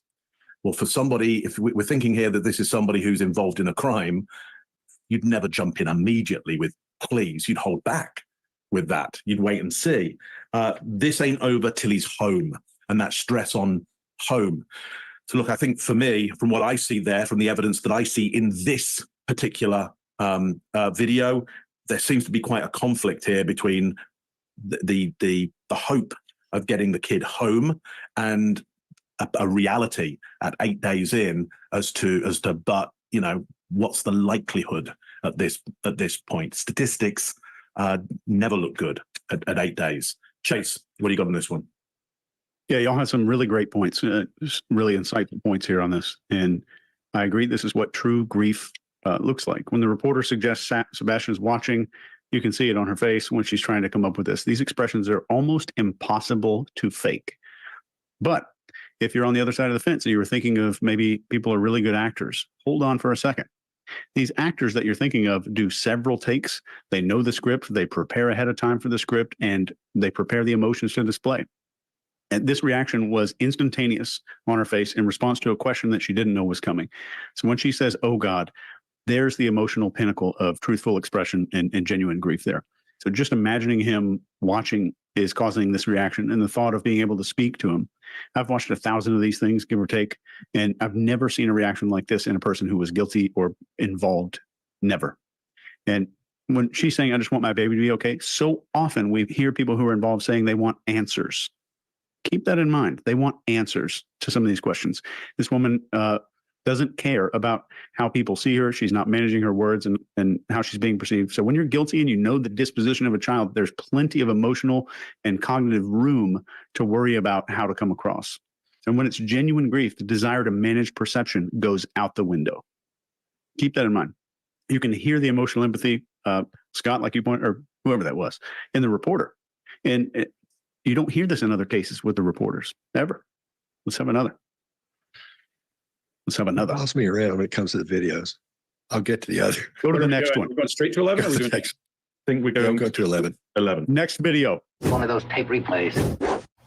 If Sebastian is able to watch this, and maybe he's watching this as it airs, and if he is, what do you want to say to Sebastian? What do you want him to hear from you right now? Oh gosh, that we love you so much and we want you to come home and you're not in trouble. I guarantee you he is loved. And trust me, the open arms are waiting for him to come home. From every parent to every family members to probably everyone in the community. But there's no malice, that we just want our boy home. Badly. But That mama's heart, I know it's daddy's too, but I feel like there's always that extra special bond. Can you walk us through what you're thinking right now? I just want my baby to be okay. I don't know where he's at. I've always said that there is nothing like a bond. There is nothing like a bond between a mother and her baby boy. And it's coming from a 100% female, but my mama, my brother could do no wrong in her eyes. Really. I mean, but there's just, I don't know. I guess there's always something about your firstborn too, but you know, there's just nothing like a mother-son bond. I feel so bad. Let's talk about the community, because I want you all to know, even my church body, I mean, we're all praying for his safe return. Yeah, quickly. Sebastian, you need to come home. This is What this do is you want to going say on to long the enough. community? Thank you. with everything from the bottom of our hearts. I would not have imagined how far this has gotten, but there's no way to repay the gratitude, the love that we have felt from the community, the prayers. But thank you. But from the don't bottom of our stop hearts. looking. Yeah, please. My son is somewhere. Just hang over until he's home. What do you want to say to our viewers? Anybody who's watching, we've got a lot of folks in this community and in other counties just throughout the state as well. What do you want to say to them? Help spread the word and keep searching, and thank you. And just if you think you see him, call him in. Thank all the viewers, everybody that's helped from across the board. I mean, everybody has been tremendous. Call his name. Yeah. He'll answer, and if he doesn't answer, he'll look, even if he's not being verbal at the moment, because he can talk, but sometimes he don't talk. Call his name. Tell him to stay put. He could be on the move, so keep checking our properties. Yes, like the search is never over until he comes home. That is for So sure. smart. But thank you for everything that everybody has done, has volunteered, the continuous efforts. I mean, it's like I said, I've never seen something to this magnitude before. Our community is amazing. We're all praying, hoping, and searching for Sebastian's safe return for that day. Thank you both for Thank talking you. with me. Okay. Second. There we go. All right, Chase, what do you got? So one thing that all of us look for in every video that we look at is change. How does a person change from one way of behaving to a different way of behaving? In this whole video, we don't see a lot of it. Both of their behaviors are consistent and continuous throughout this whole thing. And here's why this is so important. When you're innocent, behaving like you behave requires almost zero cognitive effort. No one's focusing on their behavior because they don't feel the need to. The camera being present might add a layer of stress here, but that's acceptable, and we can see the difference between that, I promise you. But being consistent through all of this, no matter how much training somebody's had, if you're guilty of something, I would say it's as close to impossible as it gets to fake at this level. And Mark, you're an actor. You've been to all these famous acting schools and stuff. Mm-hmm. Can you help us just to understand like how hard this would be to fake at this level? Here's what makes it really hard is when you're acting, the audience have to get it. You're communicating, so it can't be muddy. It's got to be a clear communication, which means you can't have lots of things going on in your mind. You've got to have a clear through line. And that's what makes really good actors great communicators, but not necessarily supernatural. You know, I mean, you know, they don't come across as natural. You go, God, they're a great performer, but that's not what somebody would do in real life. What you're seeing here is real life. It's muddy, it's chaotic, some of it is very, very subtle. Some of it's very, very clear. So none of this is like an actor would actually do. I would say acting is an art form, a communication and expression, and what you're seeing there is real life. 24 times 30 times on 30 times a second right now. So hard to fake. And even good actors, they don't get awards because they were really natural. They get awards because they were very, very communicative. Hope that answers your question. Yeah. Chase. Yeah, very cool. Perfect. Look, here's what I've got on this one. She's got a clear strategy, which is urgent. Call his name. And the father jumps in with yes. Anybody, I would suspect, who is engaged in a crime in some way would try and put a barrier in the way of this. Like, here's why that won't work, or we've tried that. Or, they would put in barriers in the way because they don't want, somebody who's involved in a crime does not want the evidence to be found and will consciously or unconsciously put barriers in the way there. And look how the mother then acts out the son. If there's any change in baseline, Chase, that's one of our biggest changes in baseline, as she kind of takes on that spirit of the son and performs how he would perform in that situation. If she knew that he's not alive, she wouldn't be doing that. You wouldn't perform in that way. That's her taking on that live son in her mind. Scott, what do you got on this one? It'll be short and boring, so don't go over what you guys have got over again. We're seeing everything we should see. So in other words, what you guys are saying is we're seeing everything we should see. It looks real to me. It looks like it should look to me. Greg, what do you got?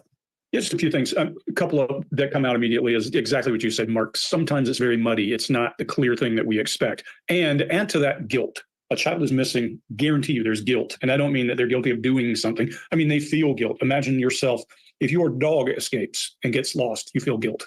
Imagine that compounding many times over by an only child and by a child who is reliant on you. So there's going to be some of that. There are two things I'd point out here. One is when she says, call his name, he will, you see something in his face of concern. And I think that concern is maybe often the mother is going to think the child is more communicative than he might think because he was an outsider coming in the child's life. He may be thinking, well, maybe, but you can see something fleet through his face very quickly. It doesn't like grief or shame or any of that. It just looks like, I'm not sure about that. And then his nostrils flare.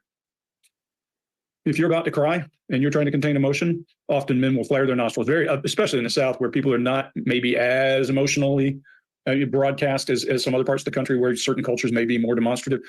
Old South is very contained, and you may be seeing that. I just see that. I think he's close to emotional at the very last thing. What are you trying to say about us people in the Midwest or, eastern part of the country? So nothing new. That's all I got for this one. One of those tape replays.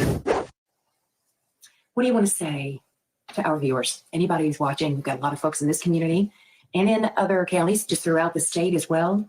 What do you want to say to them? Help spread the word and keep searching, and thank you. And just if you think you see him, call him in. Thank all the viewers, everybody that's helped from across the board. I mean, everybody has been tremendous. Call his name. Yeah. He'll answer, and if he doesn't answer, he'll look, even if he's not being verbal at the moment, because he can talk, but sometimes he don't talk. Call his name. Tell him to stay put. He could be on the move, so keep checking our properties. Yes, the search is never over until he comes home. That is for sure. So smart. I think you might be right, Debbie. But thank you for everything that everybody has done, has volunteered, the continuous efforts. I mean, I know that Seth did say he went in I've never seen something to this magnitude before. Our community is amazing. But for some reason, I'm thinking that he went in early to work on his car. Now, I don't know if that's why he was there early or not. We're all praying, hoping, and searching for Sebastian's safe return for that day. Thank you both for talking with me. He actually did come in here. I forgot. He actually did come in here and say that I didn't take into account of this, and I should have, because I used to live with a bunch of correction officers. There was probably there's 4 roommates altogether, so 3, and they all left for work an hour and a half, an hour early, and maybe they worked 10 minutes from the house, but they'd stop and get snacks on the way, or they'd want to get parked in there early because you have to go through security and all of that stuff too. One more thing. All right, let's go around the room and talk about what we think we've seen. Mark, how's it looking to you? Look, I mean, so much of it looks absolutely fine. I mean, not fine. There's a kid missing. Nothing fine about that. But my attention wouldn't be on these two at this point. My attention would be on, can we get some more information from the outside in terms of where Sebastian might be at the moment? I'm sure we'll be able to put a link down there. If you see something, if you have some information, you go to that link. Let's put our energy there. Certainly that's where I'll put my energy. Chase, what do you think? Yeah. Let's talk about this Nintendo Switch for just a second. I promise. My son is 15, and we all use these iPhones here, and I put every parental control known to mankind on that phone. The guy that works for my company used to be a manager at an Apple store. He walked me through the whole thing. I didn't screw anything up, and he's like, "Oh, can I lay with my phone tonight so I can listen to an audiobook?" Turn the permissions on for Audible. Entire phone unlocked the next morning. Whole thing. I tried it again, unlocked. So let's not discount that this switch could very well be getting on the internet, and there's other reasons for him to be on the internet, talking to people and stuff. The testosterone is at like an all-time high in his life right now. And there's so many apps out there that like self-destruct messaging and stuff. So we're praying for him. And I think this video stands as a testament to how differently honest behavior looks. And if you go back and look at it, how wildly different it looks from some of those other videos that we've looked at. And if you have any information about Sebastian, please reach out, or any missing person. One call could bring a child back to their family, even if it feels like it's insignificant. And if you have any information about Sebastian, call 1-800-TBI-FIND. TBI-FIND. Greg? Yeah, let's say that again, 1-800-TBI-FIND. Call that number if you have any contact with this guy. If you see anybody, if you think you've seen him, call, because they need every lead they can possibly get. Let's talk about some of the words used in this interview. And I agree with you, Chase. Let's compare this to all the others we've seen where we're laughing. Did you hear us laugh a whole lot in this one? Actually, it is kind of low key, because we're not laughing. We're not saying, look at that knucklehead. We're not usually laughing at the case. We're laughing at people's attempt to hide something that they've done.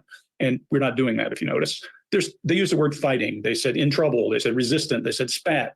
They said, stubborn, didn't like to go outside. What we hear a lot is there's likely been some altercation, not angry, fighting, hurting the child, but there's been this disagreement that's been escalating, is what you hear. You'll have all the friends he can possibly have. And if you watch this whole video, you'll find the mother talking about friends and about him always wanting friends.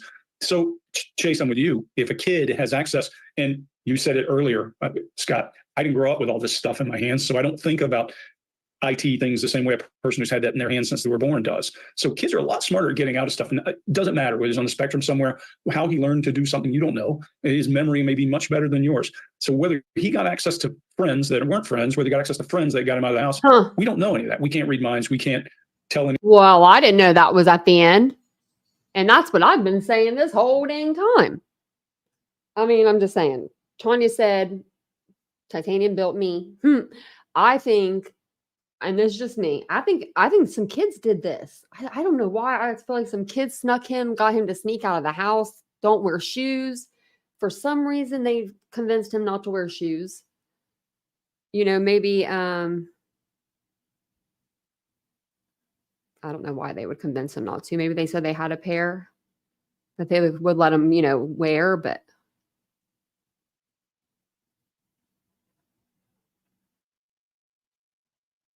But I think Seth was at work that morning too, early. I just realized that my earring bent. That's really awful. I've had these earrings forever, guys. How did I do that? Lordy. Oh my God, are they both bent? What the hell was I doing? What did I do to my ears today, guys? Okay, well, we don't know.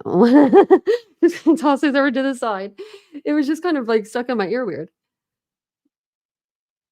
No, I don't think kids snuck into his house. No, I don't think. I think that he went out. I think the kids convinced him to go out. And I think maybe they were going to beat him up. And once they, I've went over other cases before where this has happened. And just Skylar niece, we just went over it. Skylar was out in the cold woods for 2 months, and they weren't going to find her. Her two best friends that unalived her decided to come forward and say, yeah, we did it, and here she is. I don't know. It's just, I don't know. That's just where my head went. But I mean, everyone has a different opinion in this case. I mean, I feel like a lot of people think that Katie or Chris had something to do with it. There's people that think Seth had something to do with it. Even if it wasn't directly, maybe indirectly, he had someone do it for him.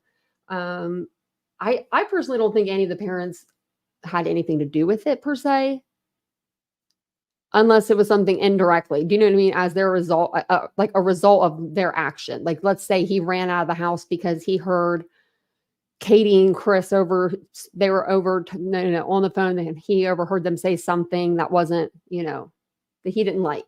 And so he ran out the door. I just don't really, I don't know. I've tried to do like maybe the night he had a nightmare and he ran out, but I just don't see him doing that. You would think you'd run to your mom's bed, or he was lured out by a cute female who works every time. Squeaky, you might be right. Or because and it says in multiple like interviews, he wanted to, belong, he wanted to have friends, and he, I'm just wondering. Yeah, I think that's why they're keeping the devices longer, Richard, is so that they can see about the gaming. Because at first, remember, Sebastian wasn't online at all. And then Seth said he came out and said, well, he gets to play online whenever I play with him at my house. Then it went to, well, I'm at work 12 hours a day, so he has the internet whenever I'm not there. To Katie let him use the phone one time to look up Taylor Swift on YouTube. So it's like, what? Do we not have internet, or do we have internet? I mean, I guess we could still consider that not having internet. Because, I mean, he may not have it all the time, but I don't know.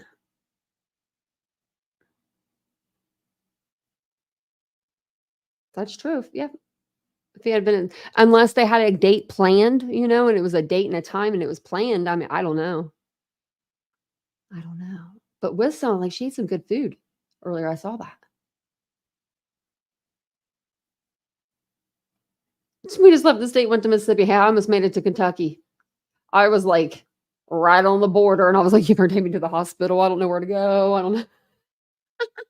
My mom had to drive 2.5 hours to come get me and a friend. He stayed too. He's like, I'm not going if you're not going. I was like, well, I'm not going. So, yeah. Oh, yeah. Played mobile games with Uncle Taco. I forgot about Uncle Taco. We got to go back through this whole case one day and do like an open panel, because we would need an open panel because I won't remember everything. But just go over the different players that have inserted themselves into this investigation. There are so many that we forgot about, I bet. But thank you guys all for coming and hanging out with me tonight. Appreciate it. And see, look at that. It's only 10:30. Got the rest of the night off. You can go watch your news at 11 if that's what you do. I don't know. My mom used to always watch the news at 11. Maybe I should do that. I like the news here. Really? I don't know, Ren, but let me know. And I'll be down to go to Taylor Swift's old home that's abandoned. How do I get? I mean, if I could sneak on the property, I'll do some I'll wear camo and do some like ninja stuff, some rolling tucks, That could be fun. Oh, you saw the home of Elvis Presley. That's what Isabel wants to do. I hope she gets to do that. Because if she does, I'm gonna make sure. I'll make sure. Yeah, I mean, I would be like, Vincent, we need to take a ride. We need to take a little 6-hour, 7-hour cruise. But yeah, let me know about that. Because I do love me some Taylor Swift, and that would be an excuse. We drove 6.5 hours. Was that 6.5? Man, we did. We drove 6.5 hours just to go to the Delphi Bridge. Was that really 6.5? No, that had to have been 3.5. Let me check that real quick. Hold on a second. I'm like, because I knew we had to be gone from the house for a while. Like, we were getting our place redone. I'm like looking on maps. Delphi. Monon High Bridge. I might want to put it in there, right? Okay, so it's actually 3 hours and 11 minutes, not 6.5. Because I was like, dang, did we really go 6.5? But no, it was all together. It was like 7. So But if you ever want to check out that video, it's on my playlist. I did post the next installment in the Idaho 4 season 2, like I think it was like episode 3 that we were doing for that series. It's just the podcast if you guys want to check it out. And I did put video up to it so you guys have something to look at. I put that video out yesterday. I'm going to try to put out the next one tomorrow or the next day after that, sometime this week. And then on our next live, maybe we'll go over this other one with Peter Hyatt, because you guys said you like Peter Hyatt. He does one over Sebastian's dad. I didn't know this one was here.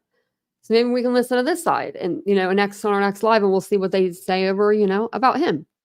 If they say they believe Seth is telling the truth and the behavioral panel thinks Katie and Chris are telling the truth, maybe we're getting somewhere. But you never know.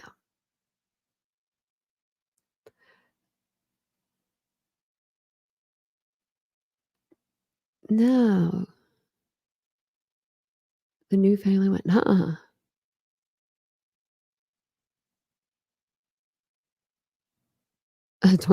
brainwashing, yeah. I usually will watch the News Nation if I do watch the news. I can't watch like Fox. I didn't realize how political Fox got, which I mean, it's a whatever, you know what I mean? I'm not doing politics on my channel, but like, it's literally, it doesn't matter. It doesn't, like, if you know me, I don't have a political bone in my body. I called Donald Trump's wife, Ivanka, last night. Like, come on now. I mean, we're 3 wives past that or something at this point. So you guys know I don't know my politics, but Fox has changed. I used to really like Fox. I'm wondering if that's why Nancy left Fox. That's TJ. I want to know why too. I want to know why we're not, maybe I don't know why we're not getting any press conferences. It could be because of all the madness. Where do we start? But it would be nice if they did come out and say, hey, this is what we've got. This is what we need. We don't have that. And the parents, and just something about the parents, like if they're, if they've taken lie detectors, if they passed them and all that, just something. Yeah, man, it was just too much. Dream catcher they are. People are nuts in this case.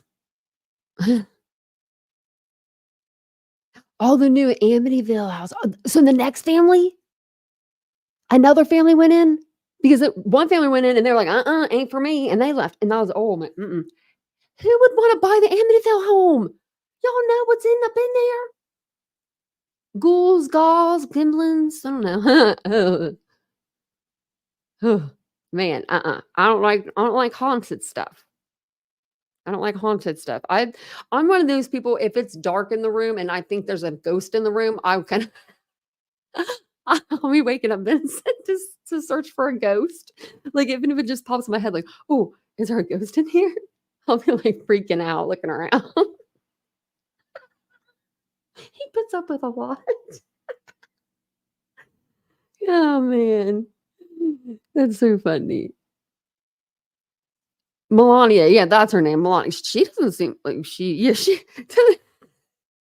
Melania's letter was nice. It was a nice letter she put out, but I couldn't remember her name, and I was like, "Yeah, fuck."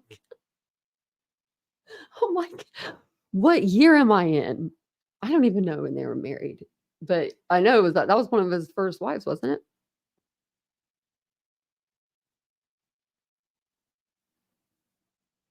You have an old house. Oh, Vince would never live in an old house, not a day in his life. Nope, wouldn't even go in one. Nope. I love old homes. I think that they're beautiful and they have character, and the wood panelings of them. And then like half of them have like wood floors. If you just rip up that ugly orange, 70s carpet they decided to lay in, a lot of those homes, they're beautiful. But he's like, no. He's a very upgrade minimalistic is kind of how as we call ourselves. 2 girls and a boy at the Watts house. The dad is in jail. Yeah. 2 girls and a boy at the Watts house. Oh, and the dad's in jail for DV. Oh my Lord. They should just burn that place to the ground. Just burn that place to the mother loving ground. I'm I guess it's a blessing I didn't come in on the Chris Watts case because I would be heated, a lot more heated. Do you know what I mean? Like I already get heated about that case, and that's just as a spectator. Like I didn't even get on YouTube during that case, so I don't know anything other than what was on mainstream. You all know the stuff, and I just can't even handle it. Oh, nice. 1890. Oh, I bet it's so beautiful, Stephanie. Oh, I bet that house is beautiful. Where I grew up, oh, I love it. Where I grew up, like they have the downtown, they have all these old homes, and in front of each home, it has like a placard. And it'll say like built in 1801, and it'll say like who built it and what the house name is. Like a lot of those houses have like little names, and I'm like, that's so cute. Used to be a dress shop. That's so cute. They say Shannon haunts the Watts house. Maybe. But at the same time, we want Shannon, Shanae, we want her to be with her babies, you know? We want her soul to be at peace. I don't want to think that she's there haunting it. But then again, maybe a little piece of her there is haunting it. I mean, you know, like sprinkled a little bit of myself over here. Don't get out of my house, people. I mean, that would just be, I don't think I could do that.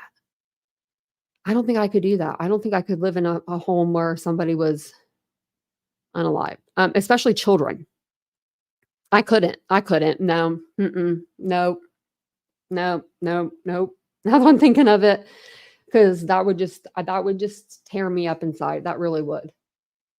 But we went through a lot this week already, you know, on the old YouTubes.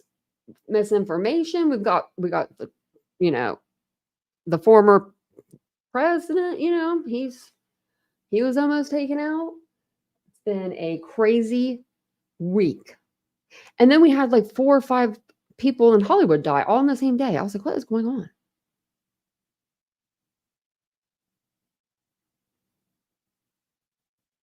Yeah, sometimes I can't move on till justice served. Yeah, that's true. But I hope, well, maybe we just need to get the other one in there, the girlfriend.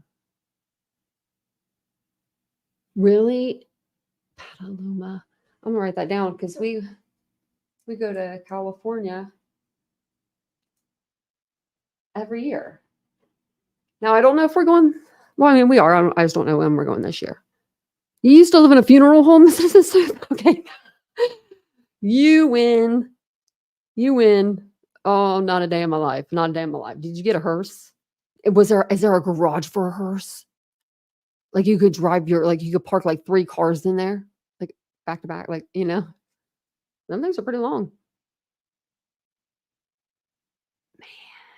I do like to get scared though. I like to be scared, but I don't like to be scared. I'm a funny person when I get scared because I just like laugh and it just, I don't know. I'm pretty funny because I try to make it like it's not real, and then I just freak out anyway. But thank you guys so much for being here with me tonight. I appreciate it. I'll be back on tomorrow, live sometime. I'm not sure. We'll probably do right around this time. See how this time sticks with us. That way, if we do a longer live, we get out of here and it's still not too late. That way I'm not waking up Vincent too much either. Poor guy has to work at like 8 o'clock in the morning. He has to be up like at 6 o'clock. Yeah. He's never said anything to me, but I always feel bad when I go in there because I always go out after the live and I'm like, are you awake? Even if he's not. And he's like, I am now. But thank you guys so much for being here tonight. I really, really appreciate it. The Morguisham Basement, I love that. That place has a lot of history. But thank you guys all for being here. Don't forget to hit the like, subscribe button, and share the content. I will be back on, like I said, tomorrow night with you guys. So I will see you guys all tomorrow. Have a wonderful, wonderful day tomorrow. Bye, guys.